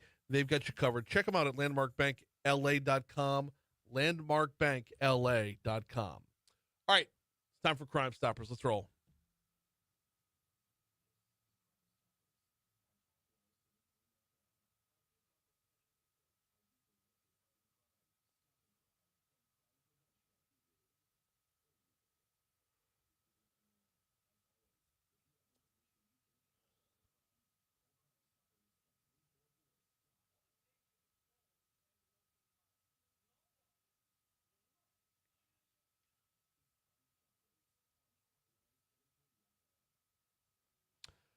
Yes, it is time for Crime Stoppers, and we welcome in Deputy Chief Johnny Dunham. How are you, sir? I'm good. How are you, Brian? Doing very, very well. I'm getting packed up, so I'm going to be out of here tomorrow, heading to Hattiesburg, Mississippi to move the daughter in. Yeah, it's a couple weeks early, but like she signed up for this whole thing to where she can, I don't know, abandon her parents that much sooner. Yes. Am I taking it personally? Yes.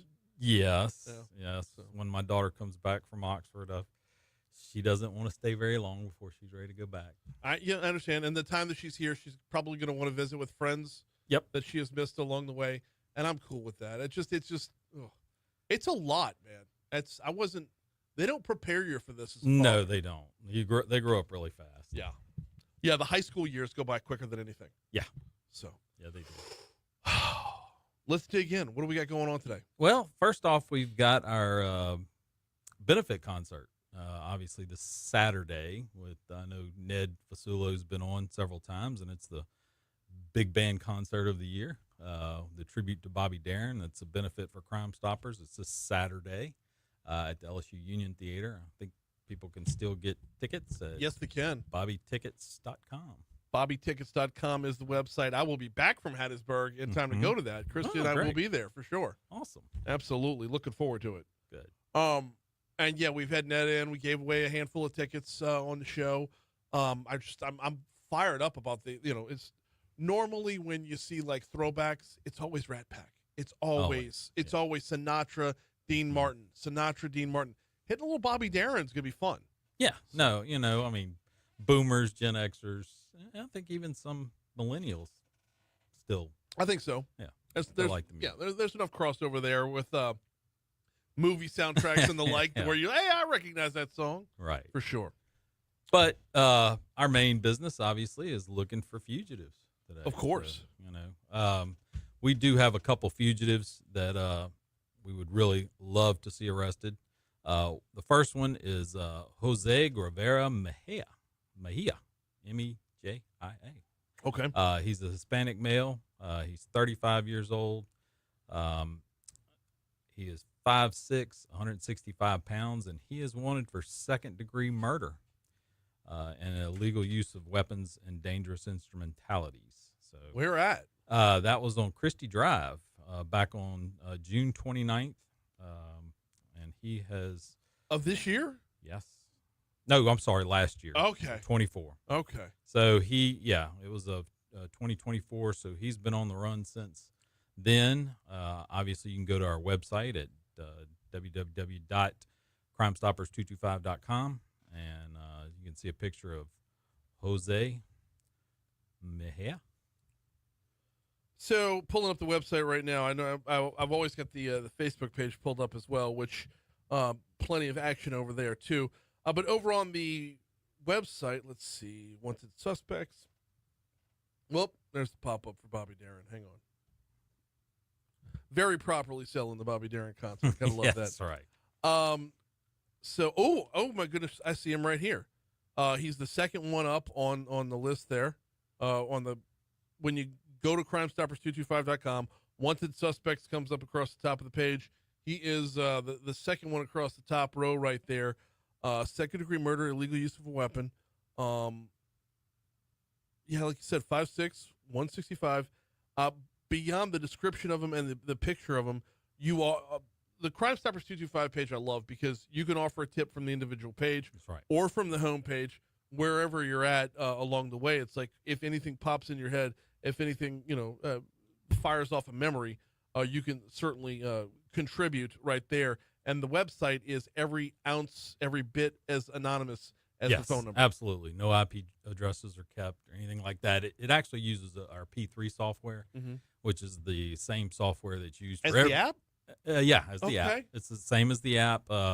It transfers you to the P3 page for our Crime Stoppers, and you can submit video, pictures, things like that. And it's the same app or the same company, P3, that handles all the anonymous tip lines or tip software for every Crime Stoppers across the country. Oftentimes when I'm looking at the pictures, I wonder where the pictures came from. So you already have pictures of them. Like, well, how do you not have them? Well, so one of the things I think I figured out is if it's a light blue background in the picture, that's their driver's license photo. Okay. Yeah. With Mr. Mahia, he's wearing an orange jumpsuit here, man. Something tells me this isn't his first rodeo. No, obviously not. That picture you can tell is a booking photo. Yeah, he's been around the system before. So if you know anything about his whereabouts, obviously 344-STOP. 344-STOP is the phone number. The P3 app is invaluable as well. Or if you're right there on the Crime Stoppers website. Who else are we looking for? We're also looking for Oscar Lee Perry. He is a black male, 65 years of age, 6'1", 195 pounds. He is wanted for domestic abuse battery and child endangerment for an incident that occurred on January of this year. Oscar Lee Perry.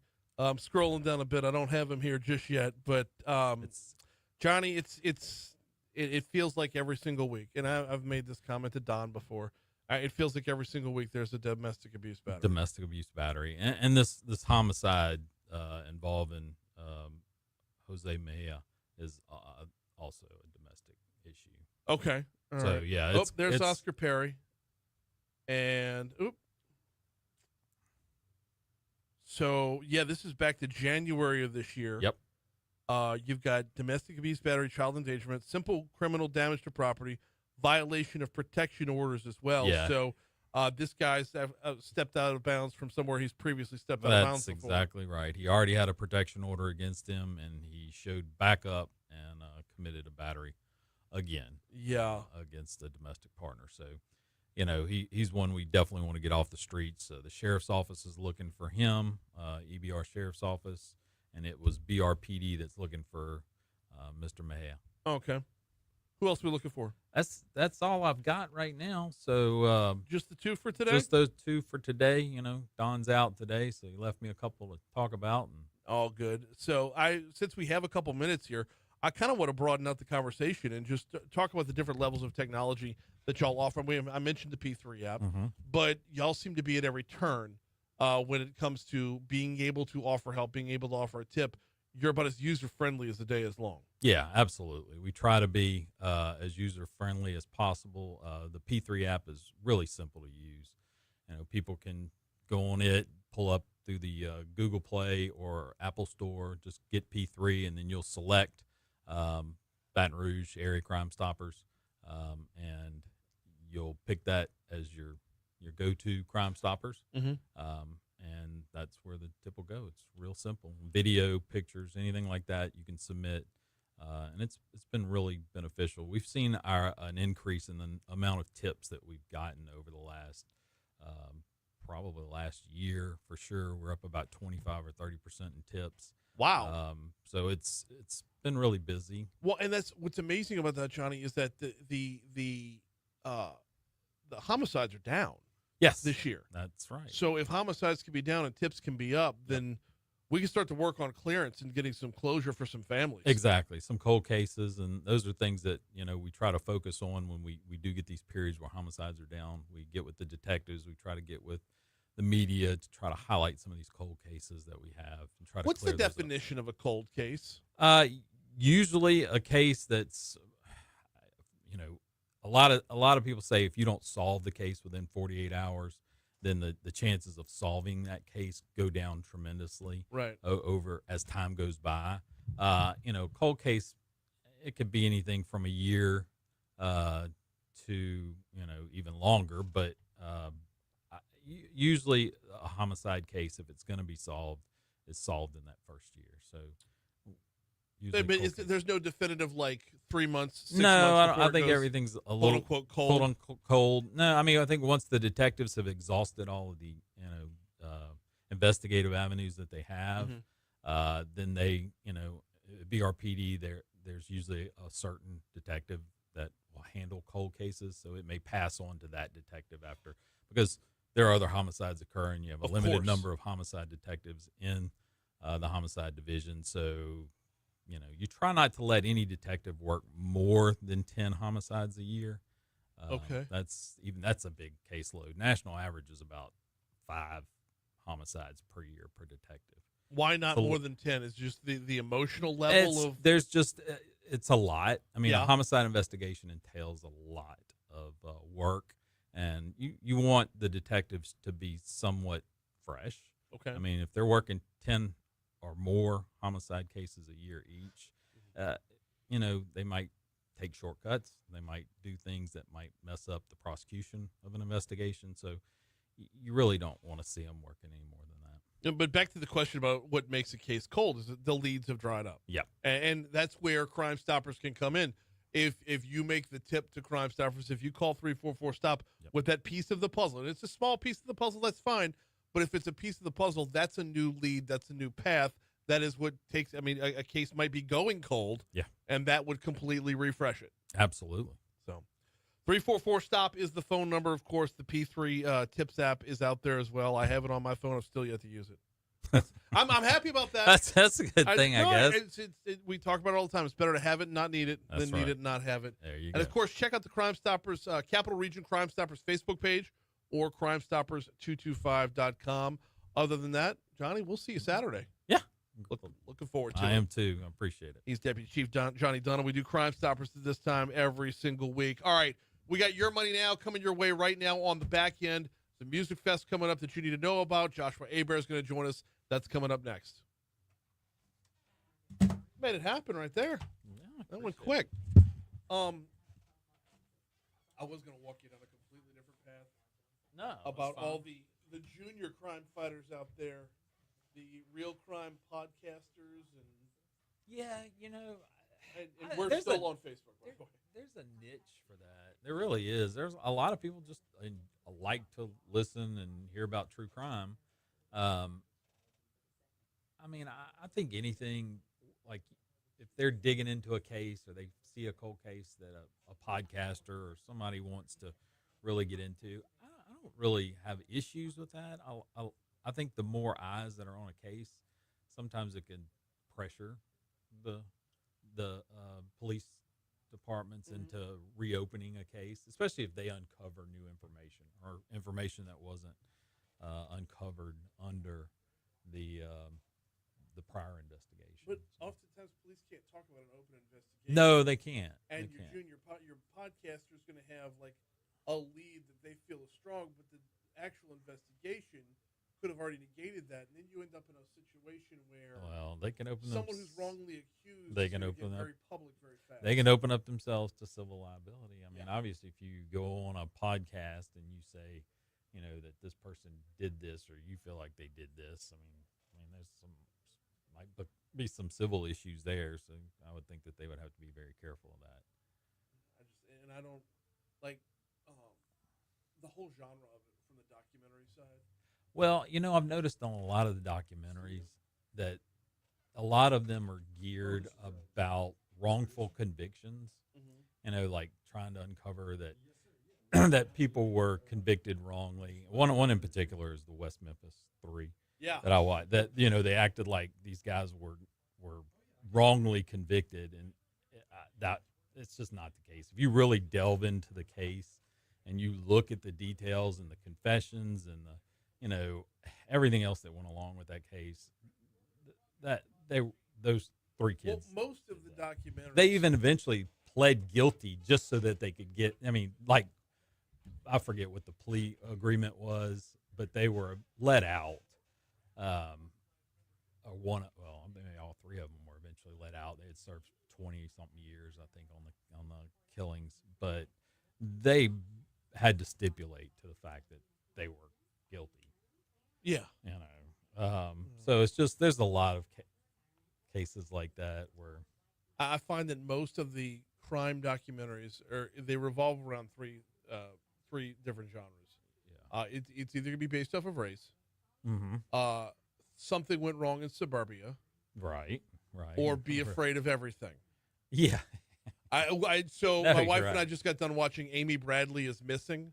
Okay, So I haven't seen that one. that's be afraid of. I think cruise my wife ships, watched that one. Be afraid of cruise ships and Yes, sex that's trafficking. it. Yes, Yep. yes, and and there were a lot of other. Not the best thing to watch before sending your daughter off to college. By the way, no. that was last night was sleepless. Yeah, absolutely. Well, Hattiesburg's a pretty safe town. I understand that. I understand that. That is, It'll be fine. yes.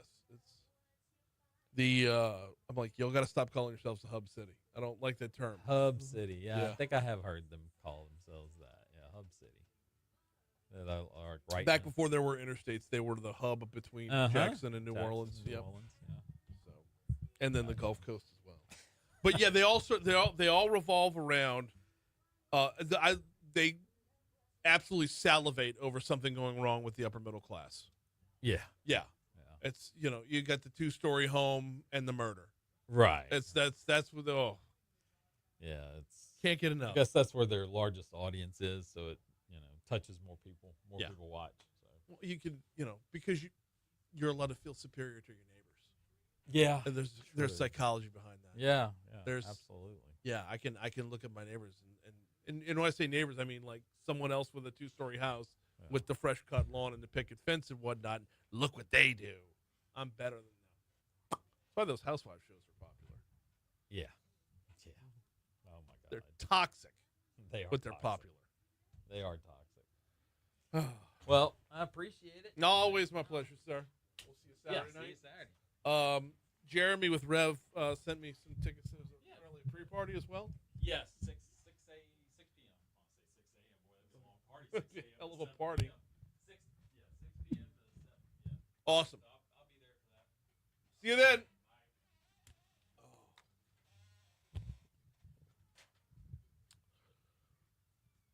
All right. I love telling you about the Facebook Live feed presented by Lake Urgent Care. And from time to time, there's conversation that goes on during the break. There's times where, like, I'll have to go catch, my watch will tell me I have to stand up. So I'll go run a flight of stairs to come back. But that right there, what just happened off the air was awesome. Johnny Dunham from Crimestoppers, the Deputy Chief Johnny Dunham. We started talking about the popularity of, like, the podcast, the true crime podcast, and whether or not they have a role in real crime fighting. It was a fantastic discussion. So after the show's over with, our Facebook Live will reset. It's still on our Facebook page at Talk 1073's Facebook page. Go check it out there, courtesy of the folks over at Lake Urgent Care. All right, we go from Crimestoppers to an upcoming music festival. Joshua Hebert's on the phone with us. How are you, sir? Hey, Brian. How you doing, my friend? I'm doing fine. Glad to have you on here. I know you're on the phone this morning. Look, I know you've tried to light the building on fire, but you're still allowed in the building. Yeah, that's what I was going to say. Look, I'm a minute away from the studio. I got caught in some traffic. I was going to say it's weird not wearing a chef coat in your studio for once, Well, you're here for a different role today. Let's talk about it. What's coming up? That's right, man. So we have the second year of the Sugarland Music and Arts Festival out in Assumption Parish in Napoleonville, and we are excited about that. Our arts nonprofit is a few years old. It's the Assumption Foundation for the Arts, and we threw our first festival last year, blew it out of the water, and we're ready for a second year. All right, so I missed out on this last year. Tell me about the Sugarland Music and Arts Festival. Yep. So it's a music festival. It's a full day. We have 14 hours of continuous music. We have 2 music stages. Our main stage has it's 14 hours constant. So we have large groups playing and solo groups playing. So whenever that stage changes over, the music just continues, and everything is inside. So both music stages are inside. The arts market is inside.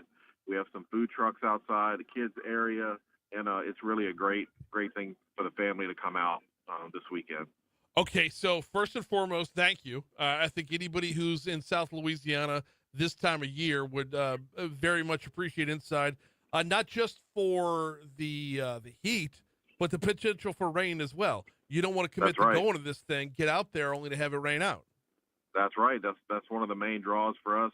You know, we wanted to do it right before school started because we feature our kids on our second stage. So we have an arts market with a stage where we have student musician performers throughout the day from 12 o'clock until 4 o'clock as well. Mm-hmm. So they are, students in the music programs in our schools, and then students in the Rock and Mozart Music Academy that come and get stage experience and get to showcase their talent on that stage as well. We got Josh Hebert with us on with us for about 2 more minutes. Tell me about the music. Do we have any of the acts you can share with us? Oh, yeah. Throughout the day, we open up with the program, and then Joel Jones and his gospel choir open the day. It's a wall of sound, man. It's an incredible experience. And then we have Driftwood, the King of Swamp Pop, Don Rich.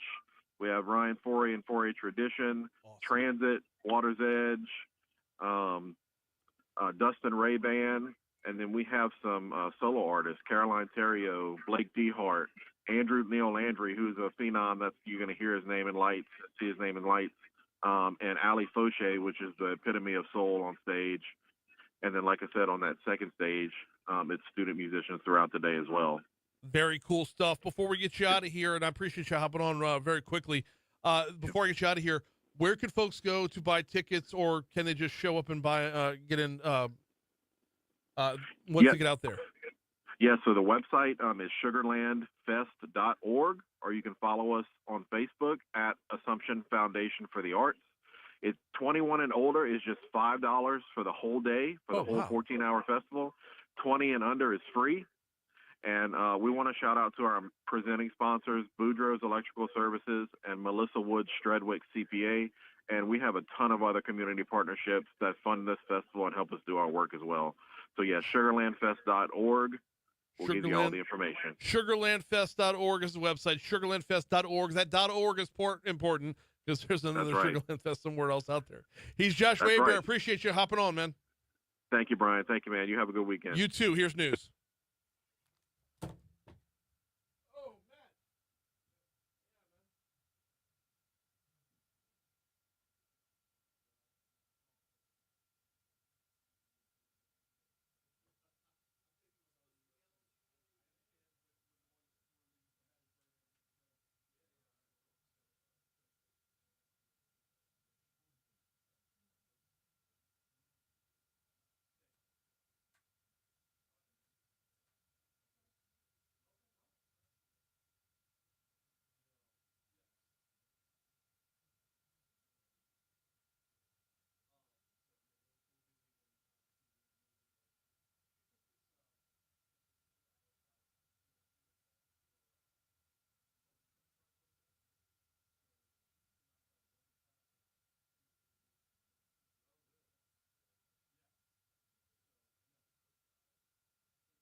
Oh.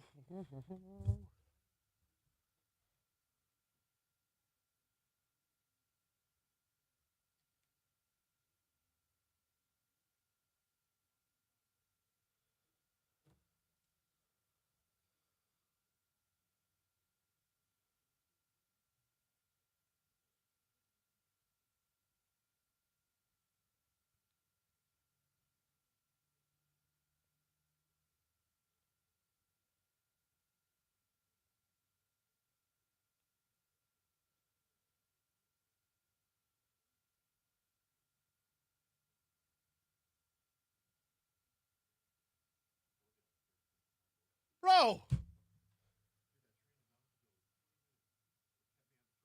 That is incredible. That's a ridiculous train. Man, I'm sorry. Well, we got it all in. We did get it all in. So, yeah, of course. And that's this weekend? Okay. All right. Well,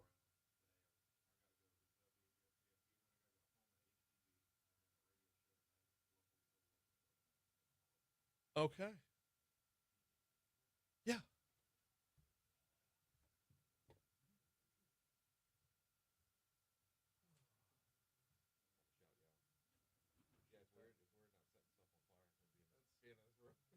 John, you know that story? Is it the one? Yeah. Yeah, I'm the one, man. Yeah. Well, that's before we revamped the studio and everything, because I mean, you were over there. Yeah. So are you still chefing it up, or have you just completely moved on? Okay. Okay. Because I got plenty of Foodie Fridays still open.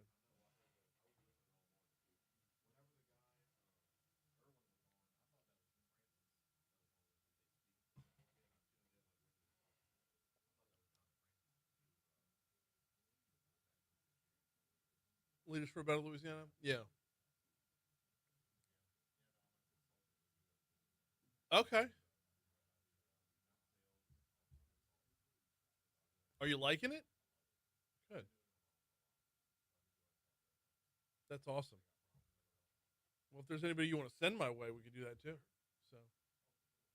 So, it's beef until Labor Day, and then I can mix it up a little bit after that. Dude, let's do that. Okay. Let's go. Yes. That would be awesome. Let's go. I'm here for it. Okay. All right. My pleasure.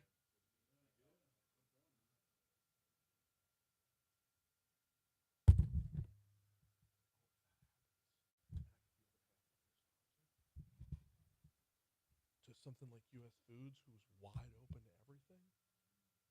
And look, if they want to say only our restaurants,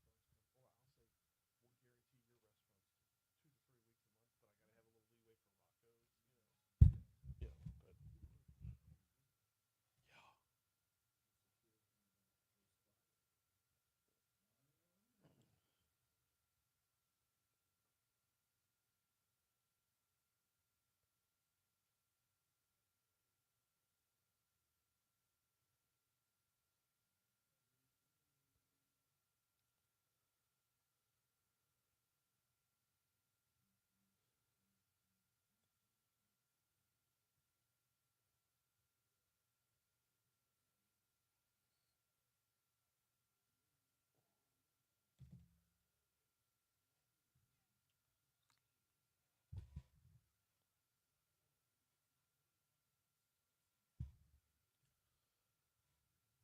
806 Talk 107.3 FM WBRP. Mornings with Brian Haldane rolling right along. Hour 3 coming your way right now.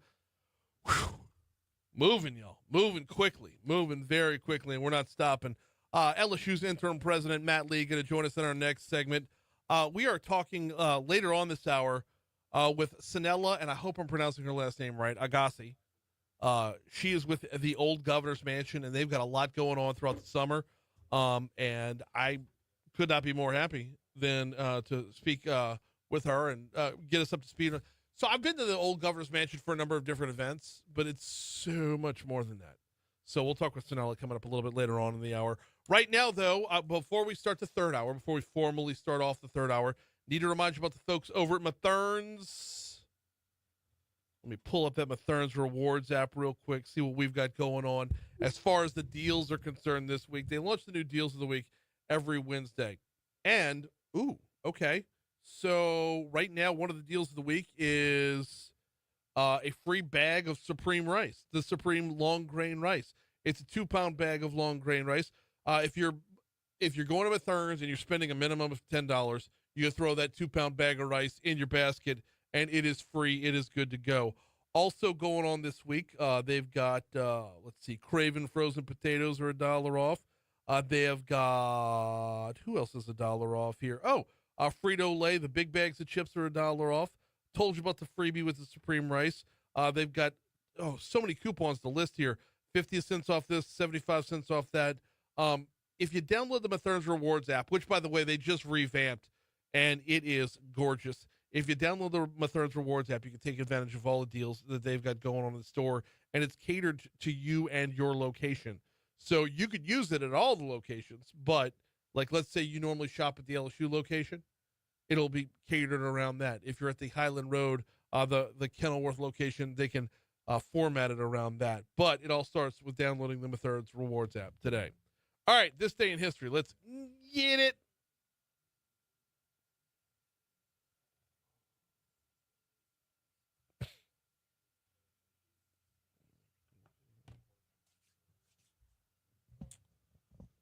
Okay. All right. Okay. Beginning in 1912. 1912? All right. The U.S. government censors movies and photos of boxing prize fights. What? And this remains in place until 1940. I wonder why that is. I don't know. I was hoping you would know. No. I mean, well, I would imagine they were a lot bloodier back then. Oh, yeah, I bet. Yeah. That's Like back. That's back when New Orleans was the center for fights, man. Yeah. As they put in the Marquis of Queensberry rules because New Orleans fights got out of hand. Oh, man. So basically, probably our modern MMA is probably what they... It's a lot closer. Yeah. Oof. 1970, the last day of the officially sanctioned rum ration in the Royal Navy, which started in 1740. Also known as Black Dot Day for that. Yeah. Wow. Okay. 1971, Apollo 15 astronauts take a 6.5-hour electric car ride on the moon. Fun. It is. How'd they fake that? No. Jackasses. I don't know. But they didn't veer too far off the route, right? On the moon? Yeah. No, you don't make a wrong turn on the moon. Yeah. No, you stay on the paved highway. That's right. Hey, in 1995, Walt Disney announces the acquisition of Capital Cities, ABC, for $19 billion. Yeah. The network properties of now consist of Disney, ABC, ABC Sports, ESPN, and ESPN2. Dang. Mm-hmm. Global takeover for Disney. Yep. 2012, some music news here. Bruce Springsteen and the E Street Band performed their longest show in Olympia Stadium in Finland, lasting 4 hours and 6 minutes. God, really? The boss had it in him. Who known he had it in him, How right? long? 4 hours and 6 minutes. And that was all 3 songs? All 3 songs, that's right. Little improvisation in there. You know what, though? From Bruce Springsteen and the E Street Band, Santa Claus is Coming to Town is 4 hours long. That's a good one, though. No. That's a good, come on. No. Come on. No. You know, it makes no, like. That live version? He just talks individually with his band members, and it's like. What you got? You got a new saxophone? Like, Clarence, you've been practicing with your saxophone, Clarence? That's right. It's good. No, it's not. Come on, it's a classic. He's so self-indulgent. Hey, 2018, Facebook discloses and removes a Russian-linked network of sites attempting to interfere in American politics. What? Say it ain't so. What? Ooh, Facebook was doing that? Yeah. Hey, 2019, American officials announced that Osama bin Laden's son, Hamza bin Laden, a potential successor, has been killed in U.S. airstrikes in Pakistan. All right, go get him. So that happened. Yeah. Anything else on this day? No, we keep it moving. Hey, everyone's favorite Superman. May not be the case, but still. Dean Cain today. Birthdays. Yes. Come on, How man. did you come up with him being America's favorite Superman? All right, fine. Whatever. Who else Who's you got? your favorite Superman? You know what? Let's. Christopher Reeves. Christopher Reeves, yeah. The one and only, obviously. Yep. Hey, Mark Cuban today as well. I had that one. Wesley Snipes today as well. Oh, love me some Wesley Snipes. Man, that's what I'm talking about. Yeah. Little Favorite Uzi Wesley Vert. Snipes movie is what? Ooh, there's only one right Blade. answer. I don't know. Blade was Nope. the Blade Trinity for me as a kid. But then there's what's the one? Jean-Claude Van Damme. Why am I Time Cop? You still have the wrong movie. What? Come on. Wesley Snipes. Don't tell me. Don't tell me it was a long. Oh, this whole thing is bigger than Nino Brown. Are you? I was about to say. Don't tell me it starred John Leguizamo and Patrick Swayze. Oh, no, that's Tu Wong Fu. No. Okay. No, New Jack City. New Jack City is the right answer to the question. Okay. Is the only answer to the question. That's a little bit before my time. So the Blade movies were a big deal for me. Yeah. But yeah. BJ Novak as well today. Okay. Anybody else on your end? I got a few more on my end. We'll start with economist Milton Friedman. Okay. Was born on this day. I missed the year, but I had him down. J.K. Rowling, born on this day. Oh, yeah. When was she born? She was born this day in 1965. 65, yeah. You had Mark Cuban on the sports front. We got a few more on the sports front as well.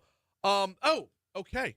How about Cubs of the 80s? I mean, we acknowledged the passing of Ryan Sandberg earlier. Leon Durham, the Bull, Leon Durham, was born on this day in 1957. Former Heisman Trophy winning quarterback Andre Ware, born on this day in 1968, and former Browns quarterback and University of Kentucky quarterback Tim Couch, born on this day in 1977. Very good stuff. Very good stuff. What about Fatboy Slim? We can roll with that. Only because they have the one video for, was it Weapon of Choice? With Christopher Walken? Yeah. Yeah. Yeah, that That's gets so them good. the pass. Oh, man. Let's see. Moving on to deaths here. Andrew Johnson. Okay. Pretty big one. Roddy Piper. Roddy as well. Piper. Man. All right. And do you have any more? Nope. Okay. Bill Russell as well today. Oh, wow. How did I miss that 2022. one? Oh, and composer Franz Liszt. Oh, yeah. So, Let's see. As far as national days go, these are ridiculous, but National Chili Dog Day. all right. I got National Avocado Day, so they're both equally dumb. Yeah. All right. Well, then let's get out of here. It's 8:14, Talk 107.3 FM. We've got Matt Lee, interim president of LSU, coming up next. All right. All right, boys. All right, Matt, you're up.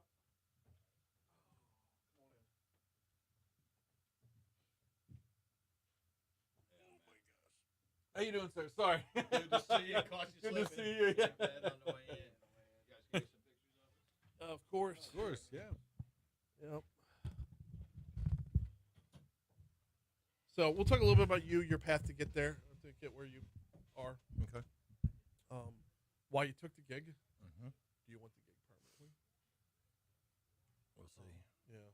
I said, well, I know we can't. We're always on Facebook. Okay. So no gotcha moments, no surprises. That's not what I do. Is it what you thought it was going to be? So, and just an overall update as school's about to get in, you know? Yeah. We're killing it all over the place, so it's good. Hey, kill the mics real quick.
$8:16, Talk 107.3 FM, WBRP, Mornings with Brian Haldane, rolling right along.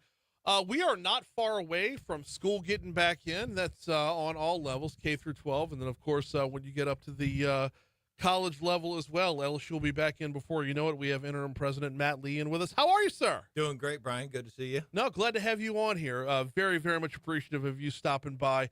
I don't believe you haven't been on the show before, have you? I have not. I've been dying for an invitation. I'm basically had to force my way in the building. So you, I saw your text. As I saw your text, you were walking in, so I knew we were good. No, I'm glad to have you on here. I would like to make this about as regular as possible because there's so much going on at LSU. There's always a lot going on at LSU. Yes. And we're going to talk about, like, if you're filling in the role on an interim basis, there's a lot of moving parts there. But I want to start with you. Mm-hmm. Let's start with your background, a little bit of your bio, and how you got to be where you are as the interim president. Okay, quick and dirty. Born and raised in Nebraska. Spent 10 years in upstate New York. Came down here for graduate school in the early 90s. Mm-hmm. Two-time graduate of LSU. Spent 5 years on faculty at Mississippi State. Got my priorities straight. Came back to LSU. Yes. And tenured faculty member. I'm a criminologist by training and public health expert at LSU. And I've held a variety of roles: associate vice president for research, vice provost for academic programs, interim provost, vice president and dean for agriculture, now serving as interim president. Walk me through that criminologist and ag. I mean, how does that come together? Well, very, very carefully. So when I was doing criminology, I was actually doing crime in rural communities. Okay. For a significant part of my career. And then when Bill Tate, former president, first got here, he asked me to step in as the executive vice president and provost. So I did that for a while, and then he did a national search. And he asked me, he said, I need some help over in agriculture, because agriculture is one of the biggest and strongest things that LSU actually does. Absolutely. That is our subject matter area where we're highest ranked nationally in terms of research activity. We have agricultural presence in every single parish in the state in terms of offices. Love that. And so he needed some leadership because it's 1,000 employees, $100 million research program. So I went over there, not being an expert in agriculture per se, but in organizational management. Okay. Well, and there's plenty of experts on the ag side once you get there. That's right. You have to be listening to your people. Yeah. We have Dr. Strain on once a month, which is one of my favorite segments of the month. He's so informative, but he brings us up to speed on a lot of the work that y'all are doing at LSU in the ag department to literally feed the world. That's right. That's right. He's a good friend, great colleague, brilliant man, and a tremendous advocate for agriculture and a great partner for the LSU Ag Center. So let's talk about the phone rings. They say, Matt, we want you to be the interim president. How does that happen? I say, thank you very much for thinking of me. Let me talk to my wife because this is a family affair, obviously. Of course. It's very demanding on your time. It's very demanding physically, intellectually. It's very demanding. My wife, she's very supportive. She's an executive in her own right. Mm-hmm. And once we decided that we could make the commitment, then, you just step into the role. So the role is president. Interim is simply the time frame. When you have a multi-billion-dollar statewide organization that has almost 19,000 employees and is driving a $500 million a year research program, they need some leadership, and they need somebody at the helm, not somebody just sitting on their hands. So I get in and do the job every day. Okay, how much of this is drinking through a fire hose? First few days it was, but honestly, I've worked very proximate to the president for many years. Okay. And so I'm quite familiar with the vast majority of issues we're already dealing with. And as we're coming up on a new school year, the interim tag right there, does that hinder you in any way from doing what you want to do, doing what you need to do? It does not. So I work very closely with our leadership on our board of supervisors when important decisions are on the cusp of being made, and we make sure we get alignment there. But there's despite the complexity of the organization, it's not actually that hard. We drive enrollments and grow enrollments because we're a workforce development engine for the local economy and for the state of Louisiana, and we innovate through our research programs so that we can provide new tools to drive economic growth throughout the state and beyond. So if you can focus on those couple of things, as I do every day, we're basically in good shape. How is enrollment? We're about to set another enrollment record. We've been driving enrollment growth for the last 8 years at LSU, and that's all because we switched from marketing ourselves as a fun place to go to school to focusing on the academic quality of our programming, or the quality of our academic program. So let's talk about the quality of the academic program. Where does LSU really thrive? In a variety ag, obviously, but ag is our strongest research area, I think, for sure. Our enrollments are tremendous in areas like biological sciences and STEM generally. We typically have about 2,500 students enrolled in biological sciences because that's a very strong pre-med track. Right. We are growing like crazy in computer science, cybersecurity in particular, and are rapidly establishing ourselves as not only a national but a global leader in cybersecurity, specifically small business cybersecurity. And we have a special designation from the National Security Agency that I think only 22 universities in the country have. So we have developed an elite talent base there, and students vote with their feet. They go where they're going to get a high-quality education. Okay, so I wanted to walk down that path a little bit. Does demand drive focus, or does focus drive demand? I think it's a symbiotic relationship, honestly. Mhm. A healthy university is constantly evaluating its programs to make sure that we have tight alignment with evolving workforce needs. Right. And we're doing a good job at that in many of our colleges. We have an excellent set of deans right now, and their job is to work with their academic departments to ensure that we have that alignment and to make sure students are aware of what their workforce opportunities are going to be, because this is a big investment for students and their families. As Yes. you know, Oh, yeah. your daughter's about to go walking off through to it right college, now. right? Yes. Right. We didn't bring up the fact that you're not wearing LSU gear today, No, but I'm going to send you over a shirt. Oh, so I'm about to get all my swag because I'm re-upping with sports properties. Okay. So yeah, I'm half the closet is purple. That's right. So, I appreciate that. To be absolutely sure. But no, yes, I'm repping the Golden Eagles today as we're gonna be heading to Hattiesburg after the show. And I'm excited for you. So I know it's an exciting it is yeah, she needs to blaze her own trail. Her mother and her father both went to LSU, so obviously, I love it. Got to kick back a little bit. I love it. All right, I didn't mean to derail. No, you're good. You're good. But when it comes to something like cybersecurity, something like it's a new field that takes from a bunch of other fields, but it involves an intentional investment on the university's part. That's right. You can't wait around for the students to sign up first. That's why I asked about focus driving demand or vice versa. That's right. So you can't wait around to say, let's see how many people want to get in on this before we make the investment into this. So we started to jump on this about 4 years ago when I was named the provost chief academic officer, which I did for 13 months. And we basically went and found the most elite cybersecurity experts in the country and stole them. So we just went and took them from other institutions, courted them. We got 2 or 3 here. That started bringing in more students, and that gave us the capacity then to bring in a whole additional crop of cybersecurity experts. So it kind of works back and forth. You've got to get some main players. Students are drawn to talent. Right. And then A players want to go work with other A players. So you have to get those early wins. Luckily, we had Dr. Golden Richard, a world-famous cybersecurity expert, on site already, and he was the magnet for bringing in other talent. Okay, very, very cool stuff. Let's talk about some of the more traditional paths, the not so new fields that are out there. I mean, LSU has always had a decent reputation, or better than decent reputation, in the engineering front. Right. How do you find new paths to walk down without losing attention on the ones that are tried and true? So, again, we try to focus very closely on what the emerging and evolving engineering needs are for the state, because as the land grant, priority number one, make sure alignment with the state, and then we also seek to have impact well beyond the state. So one of the areas we're going deeper than we have in the past and right now is basically construction management and advanced manufacturing, particularly industrial construction management. And so we are raising money right now to build a new building there. We will continue to grow our faculty. Our online construction management is one of the very best in the country right now, and its enrollments are through the roof. But building industrial sites is something that Louisiana does a lot of, and LSU develops the talent to do that. So that's an example of how we continue to refine and evolve what we're doing to making sure that we're in full alignment with the state. Okay, so how much of that is staying ahead of like the national economic curve? I mean, can't that ebb and flow with who's in charge? It does. So some of these disciplines for sure go up and down a little bit. The best example is petroleum engineering, right? Where their enrollments will modulate, will undulate very significantly over the years.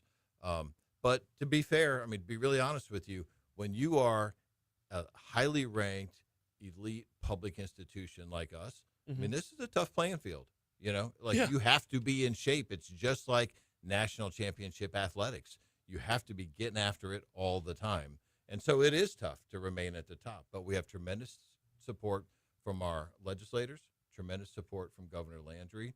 We've got a board of supervisors that are committing their time to help ensure that they're getting us the resources and giving us the direction to remain out front. And we've got a tremendous group of leaders on campus right now. I'm keeping one eye on the clock to make sure I get to every question that I Okay. need to get to. What? No, it's the door wide open. So you're gonna be around more than just this one visit. A couple of more. Speaking of engineering, when did SEBA stop being SEBA? A few years ago when we renovated the building and Okay. made it navigable. Okay. Have you been in it? Yeah, I have. Okay, I so have. you It's- actually don't get lost in the maze anymore. No, well, yeah. Yeah. So that's a plus. It is a plus. It was, if you were, if you went to LSU and you've been away from campus for a while or away from that part of campus for a while, you go back, it's like, what, Taylor Hall? What, this SEBA? What happened? That's right. That's right. So that must have been 2017 or so that we finished that up. 2016, something like All that. right. Yeah. Yeah. Beautiful facility right now. It is. Great place for our faculty to do their work. Tremendous place for our students to learn. You Mhm. want high caliber learning environment for your students to inspire them. And it's a great place. Let's talk about recruiting students real quick. In-state versus out-of-state. How much emphasis is still put on making sure we keep Louisiana students at home? I know, wearing a Mississippi shirt. How much emphasis is put on keeping Louisiana students in Louisiana? So that remains our predominant emphasis right now. I think probably about 63%, 64% of our enrollees are in state. Yeah. Out-of-state enrollment has grown. But just to be really honest, I mean, the reality is when you are a magnet for talent, we're bringing students in, talented students in, not only from around the country, but around the world. right. Around the world, because they want to come learn from the top scholars in their fields. And then when we're doing a good job, we keep them here in Louisiana, and Yeah. they solve Louisiana problems. How stiff is the pressure? Because having walked through it recently, a lot of schools from a lot of other states are just flinging money at Louisiana students right now. So it is competitive for sure. Yeah. Students' money does matter, and we remain modestly priced, to be really honest with you. Yeah. The cost of higher education has increased dramatically over the years. There was a shift, in the cost to the consumer from the state subsidizing it, and that happened 15 years ago or so. So it is more expensive than when you and I went to school. However, we are continuing to do everything we can to manage the cost for students and to provide the highest caliber education so we have value and return to our students. How much leeway as interim? How much is keeping the ship on course, and how much can you direct the ship? It's a little bit of both for sure. Mhm. Like I said, I work closely with our board leadership to ensure that we are charting a path that makes sense and that is sustainable over time. I've been in the room with the former president for the last several years, building the plan. Mhm. We've got a good plan. It focuses on, the statewide plan is called Scholarship First. We have 5 priority areas: agriculture, biomed, coastal research, defense and cybersecurity, and energy. All of those align with our state's burgeoning industries, and we're just going deeper in each of those areas. So we have a clear path in place, and we're just jumping on the gas pedal and accelerating our efforts there to grow research, grow enrollments, produce the workforce that Louisiana needs to thrive. You want the gig permanently? I'm doing the job right now, and when they get to the point in the process where they're taking applications, at that time I'll decide whether or not I'm going to apply. John, what did I tell you his answer was going to be? Word for I word. mean, was yeah. I close? You were close. I was That pretty was darn really close. close, He is yeah. LSU's interim president, Matt Lee. Let's get you back on after school gets back in. Absolutely. And talk about the direction that ship is headed. Absolutely. Would love to come talk to you anytime. Thank Glad you to for have you. having me. Greatly appreciated, Matt. We are running a little bit late. Missing ABC News, so we'll hit local news, traffic, weather, talking old governor's mansion next. Yeah, I already know it's a question you can't answer. So. And I've been trying to get the head of the board of supervisors on as well. Scott Ballard, he's come back from Japan very soon, I think. Okay. So I'm sure he'll get. Well, I would imagine he'll get on I've here. left him a number of voicemails, and like when it was first announced that Tate was leaving, left a whole bunch of voicemails, and sent him texts up to and including saying, "Brother Ray wants you to come on." We went to the same high school. He's a couple years older than me, but we went to the same high school. I'm like, don't make me call on our deceased principal, man. Yeah, right. All right, I'll talk to him. So. I'll talk to him next couple of days and see if. And we were at an event. We were at the same event together. This was about 2 months ago, and just walked right by, and it didn't trigger with me until like an hour later. I'm like, Yeah. so. Yeah. All right, Anyway, cool. great job. Happy to Fantastic come on conversation. anytime. Thank you for Always. letting me come on Now, and chat. you and I met at Washington Mardi Gras Yes. year before last. Yeah, that sounds right. Yeah. So I remember, We will be there. So, We will be there again. all right. Probably in that same bar for the same David Saterman show. I would imagine, yeah. Hopefully. That's right. That's right. That's right. So, awesome All stuff. right, cool. Well, thank you for having me. My I will pleasure. see you Always. again soon. Good luck with the move in. I appreciate it. It's there's more I think we have more stuff than there's physically square footage in the dorm room. All right. Yeah. And explaining to her that you only get half of this room. Uh-huh. You have a roommate coming in 3 weeks. Yeah. Like, I don't think that's registering. And everything's a necessity. Well, I just moved my 21-year-old out of his apartment yesterday. Mhm. Like, I'm not sure I didn't get TB or something from this. I mean, these guys are disgusting. And Oh see, my God. polar opposite. Yeah. Everything's so I'm like, how are you still alive with Yeah. the funk that is in this place? I would be lying if I said my place was cleaner back when I was in school. So, It is. All right, thanks, guys. thanks, Matt. Yes, we got pictures, but if you want, do you want more pictures? Can you text me pictures? Yeah, I'll John. Yeah. How are you? I'll text you the pictures. Cool. Thank you. We'll see you, Matt. Hey, come on in. You're up next. So. Give me the proper pronunciation. My name? Yes. Dr. Sinella Agassi. Agassi like Andre Agassi. Okay. See, I had obviously had the first name right. I don't have your last name right. Agassi. Thank you for acknowledging that. Do I? They saw the doll on my. It's very hard to get. So. Everyone's like going nuts over this. My girls were talking about that. It's been a minute. I've been on radio. How far or close would you want to? Pretty close. I mean, unless you Okay. like super project, but yeah. So last time you and I talked, you were doing something and we're always on Facebook Live, so no hot mic moments for anything. So I don't like to catch anybody by surprise. Okay. Great. But our mics are gonna be off for right now, but the camera's on. It's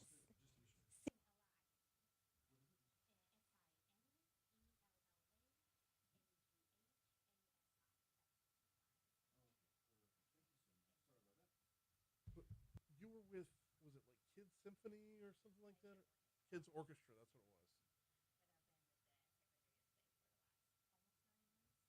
Okay. And we're going to be talking about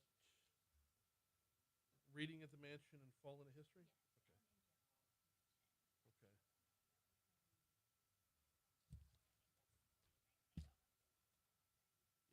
Yeah, the only time I'm over there is when Dr. Strain puts on his fall ball. So.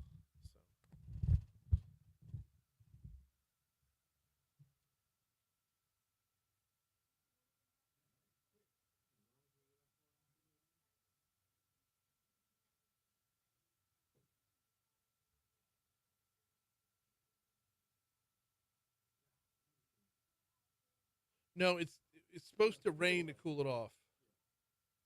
Feel like of 100 is 12 degrees better than 2 days ago.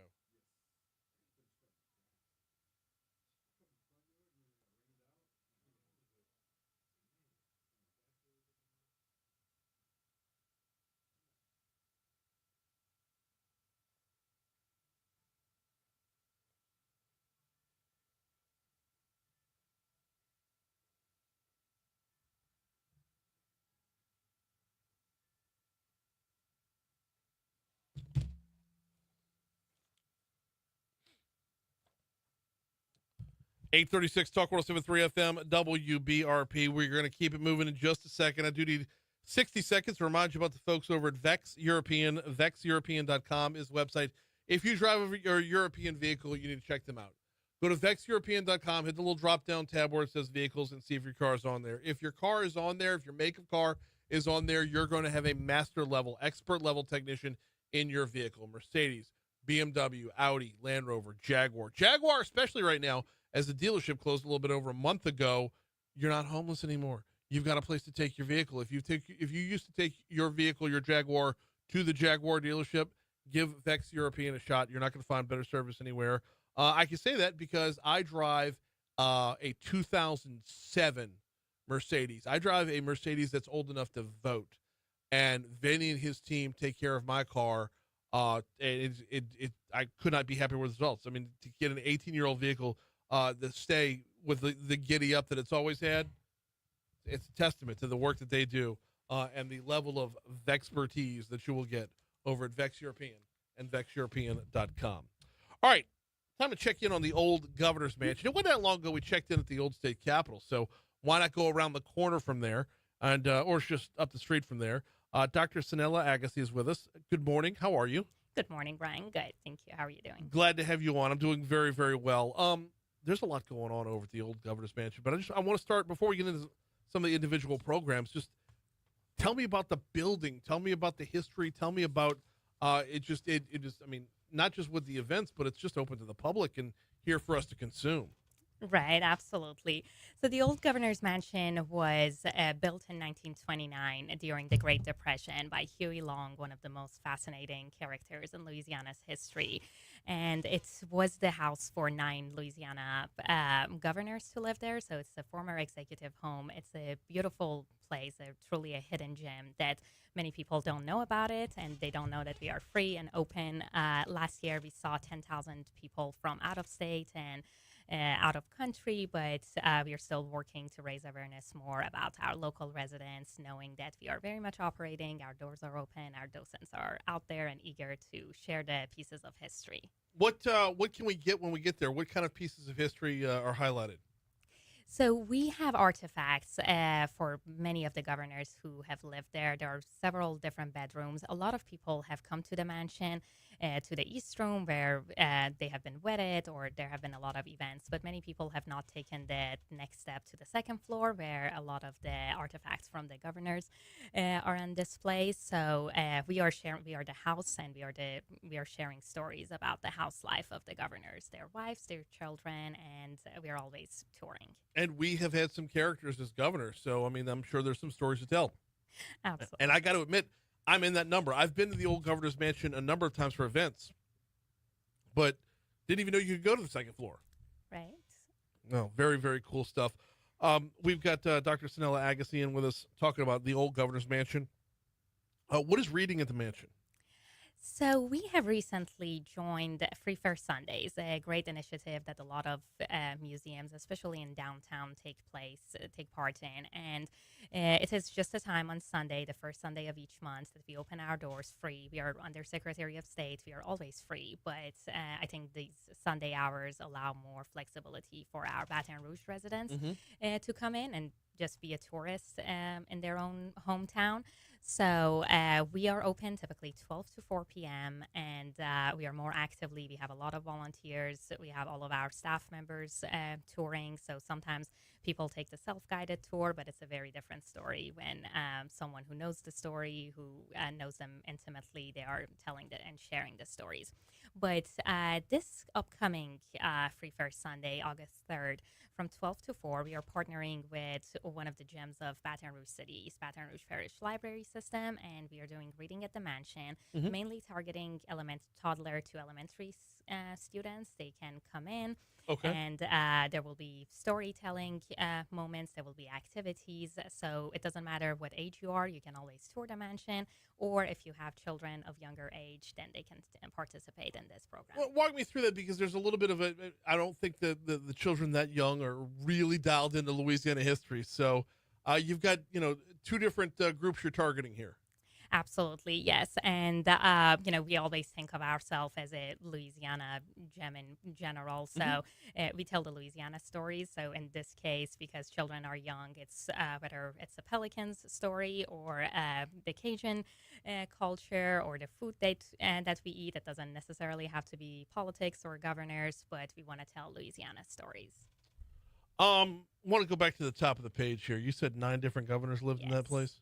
Okay, do you know all 9? Yeah. All right, let's do it. No. No.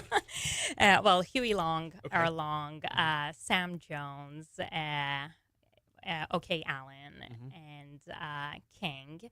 Yep. Robert Kennan. Yep. Jimmy Davis. Who am I missing? Richard Leish. Yes. Yes. Lesh. And yeah, there's one more. Some of them have served a longer term, some a shorter. And period of James time. No was in the middle of that as James well. No, yeah, absolutely. All right, 7 out of 9. I hit you by surprise with that one. Just wanted to see. It's a part of Louisiana's history where Louisiana. I mean, we took great strides. We thrived throughout a good chunk of that. So there are so many different stories to tell. That kind of when you pull back the curtain. When it comes to the history, y'all also have a program called Fall into History. Tell me about that. So Fall into History, it's just a creative way of naming it, but it's we are celebrating fall. It's actually right in the week of when Huey Long was born. And mainly it is just an open house, just an opportunity to make sure that our neighbors, that Baton Rouge residents know that we are there. We will have a lot of food trucks set up around the mansion. We will have live music. We are partnering with Baton Rouge Music Studios. They are bringing some of their students. We will hear from Chase Taylor Band, from Issy Band. So there will be some live music going on in our beautiful Rose Garden. Our curator is doing behind the scenes from the mansion, so you will see some pieces that are typically not on display, but we will be bringing them up and showcasing them, telling their stories. We will have activities for people of different ages, making magnets, making artworks that resembles the mansion. The bookmobile from the East Baton Rouge Parish Library, again, it's going to be there, and we are also bringing in some local art shops. So it's just a celebration of the community of what truly Baton Rouge and downtown is about, coming together and sharing the pieces of history. We're talking with Dr. Sanella Agassi about the old governor's mansion. I want to go back to you mentioned that a lot of out-of-state visitors come by, not so much with the in-state, or we're definitely not picking up our responsibility on that end. What is the message to those who are from Baton Rouge? I mean, as far as not just what you're going to get, because you're going to get a piece of Louisiana's history, but just how it's different, why y'all are different, what makes y'all stand out. Right. Brian, we had, as you said, we had 49 states, visitors from 49 states from 25 countries. So on an international stage, people are realizing us. We were featured on the Old House as the Louisiana House. So the message for the Baton Rouge residents is that this is a very beautiful and iconic piece of architecture. It has a lot of history, a lot of colorful stories, but it's just the stories, we don't think they are just old. So we truly invite everyone to come in to our presentations, whether it's about architecture, about history or politics, or about Louisiana. We are going to have more and more programs. So we want people to come in. We want artists to redream what mansion is meaning to them. So not only we are sharing the stories of the past, but we hope that especially our Baton Rouge residents who know the Louisiana history better than anyone else are coming in and are contributing to it, so that we can continue to say stories. Tell me about the architecture a little bit, because if I'm, and I could be wrong about this, but it's more than one type of architecture into the building, right? There are multiple, there are very different stylistic approaches to it. Different governors liked, for example, when Huey Long built it, there was a neoclassical form that he had in mind, but Governor Lesh did not really like that. And one of the examples of that is our library, that Governor Lesh truly reformed it and put a wooden layer with a beautiful art piece of hand-carved pelican logo in it. So depending on who has lived there, one of the famous things about the mansion is that the sunroom and the solarium used to be an open space with, at the time, a very genius way of thinking about how to cool down the place, because there was no AC at the time. So the place was open, allowing, when the rain is falling down, for a nice breeze for people to cool down. So they're very interesting things, but I think one of the most fascinating things is that Huey built this very similar to the White House, like a miniature White House. We have an east wing, west wing with offices. We have a staircase and a very beautiful Zubair wallpaper that we only have 3 of those in the United States. One in White House, one here, and one at Brown University. So I was going to ask you about the White House similarities there. I didn't know if that was just my takeaway or the way it was built after the fact, like the add-ons that come along with it. Because when you look at it, you've got what looks like the governor's mansion, and then you have this offshoot over here that, if you wanted to make a comparison to the West Wing, it's very, very easy to do that. Exactly. We have a smaller east.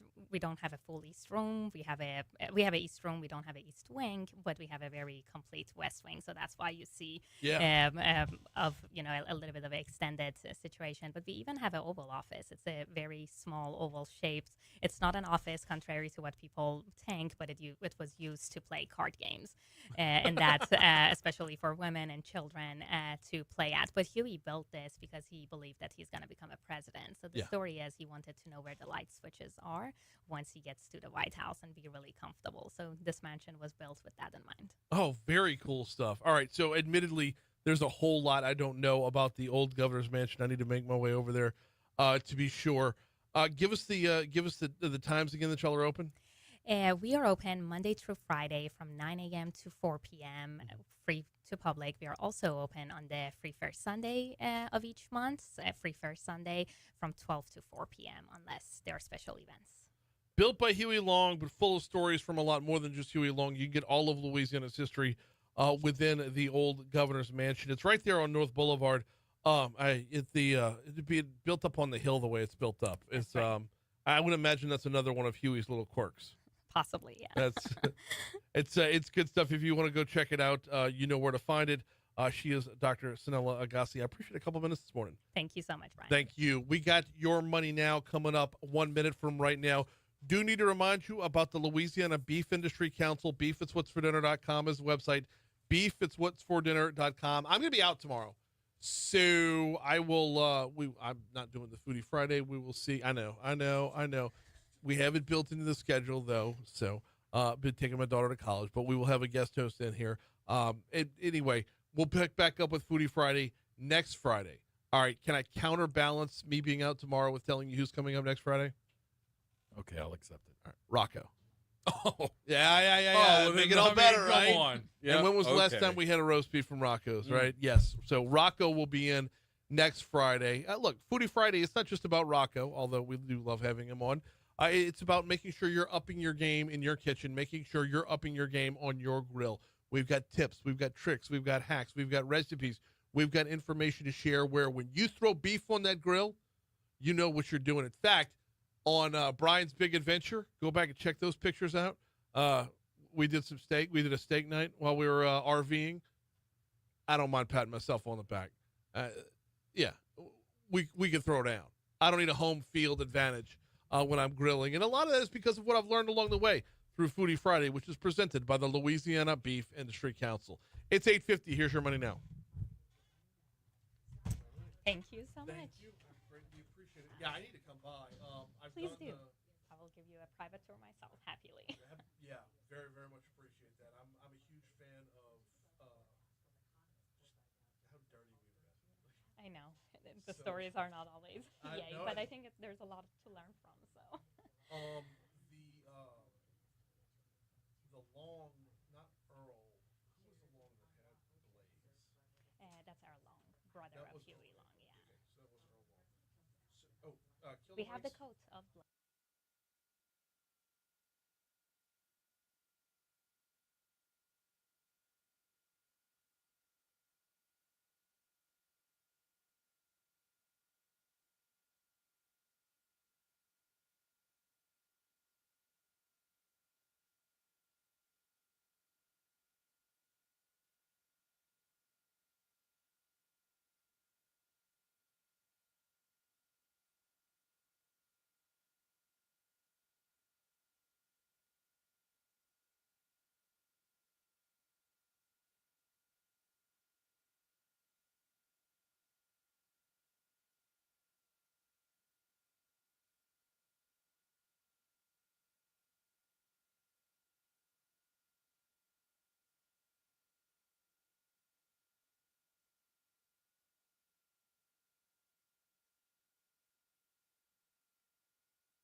So I get to tease something coming up that starts Monday.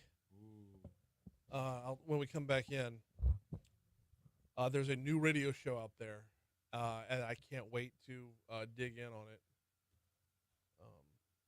Here? Yeah, so it's going to air at 6 p.m. when we can, but other than that, it'll be 11 p.m. like later on in the night.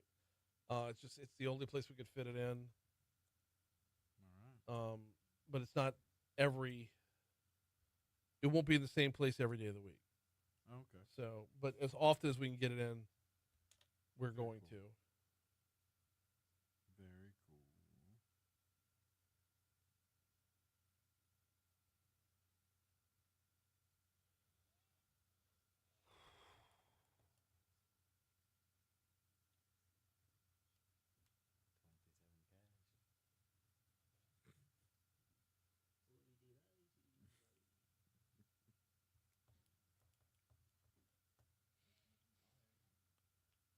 Yeah, man. Don't click it.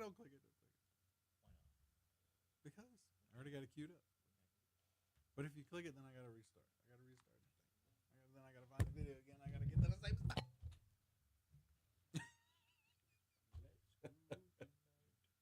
That's how it goes? That's how it goes? That song? Yeah. You know that song? I don't think so. Yeah.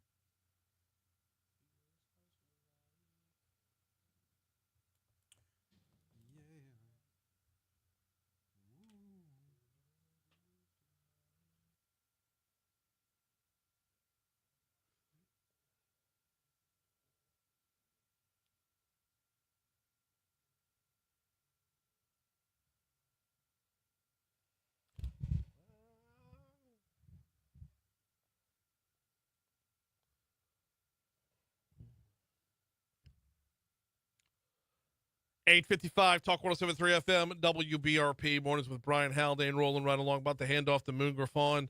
Do need to remind you about the folks over at Neurojust. Going to have Jordan on next week. Talking about BioJust, their other company as well. What is Neurojust, you ask? Well, I'm happy to tell you. In fact, I'm thrilled to tell you, and I love this partnership. They specialize in something called TMS, transcranial magnetic stimulation. Transcranial magnetic stimulation. TMS is for short. This is an FDA-approved, non-invasive treatment for depression.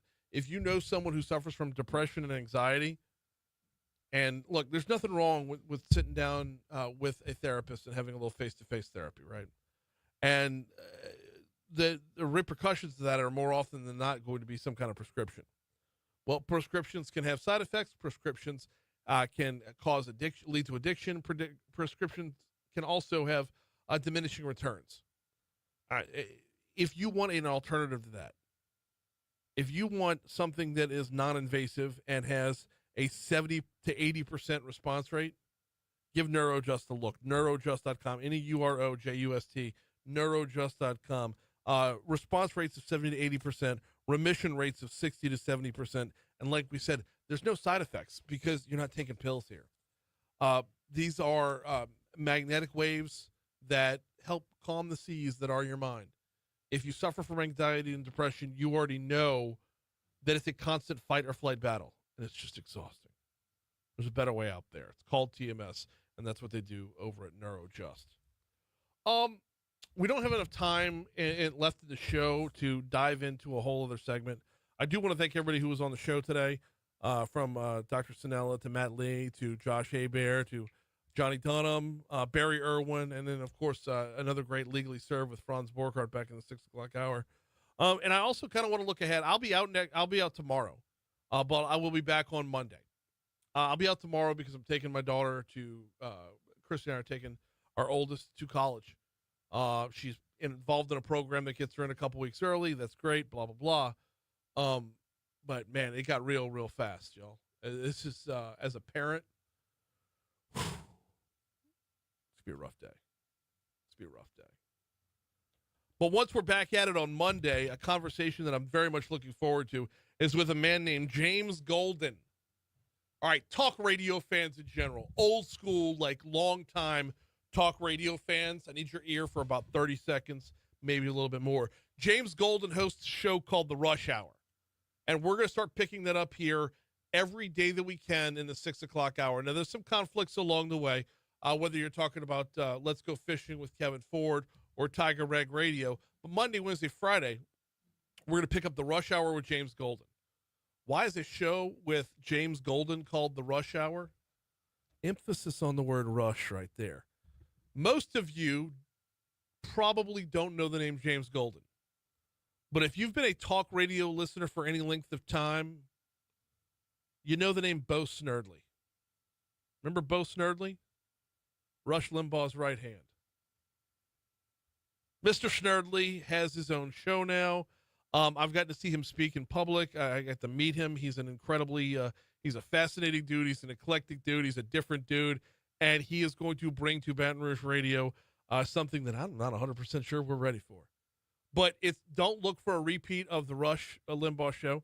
Don't look for him to try to recreate Rush. He is his own man, and will be doing his own show. And it's one of the things that when we met, one of the things that he talked about was where radio is. And we're going to have him on Monday to kind of preview the show. But one of the questions I'm going to ask him is talk radio headed in the right direction, or too many people trying to replicate the greatest to ever do it? And James Golden is his own man, not trying to replicate anybody but be James Golden. A little bit of Bo Snerdley in there as well.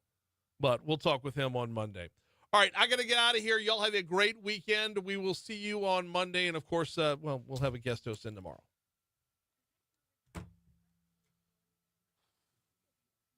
Oh! Oh!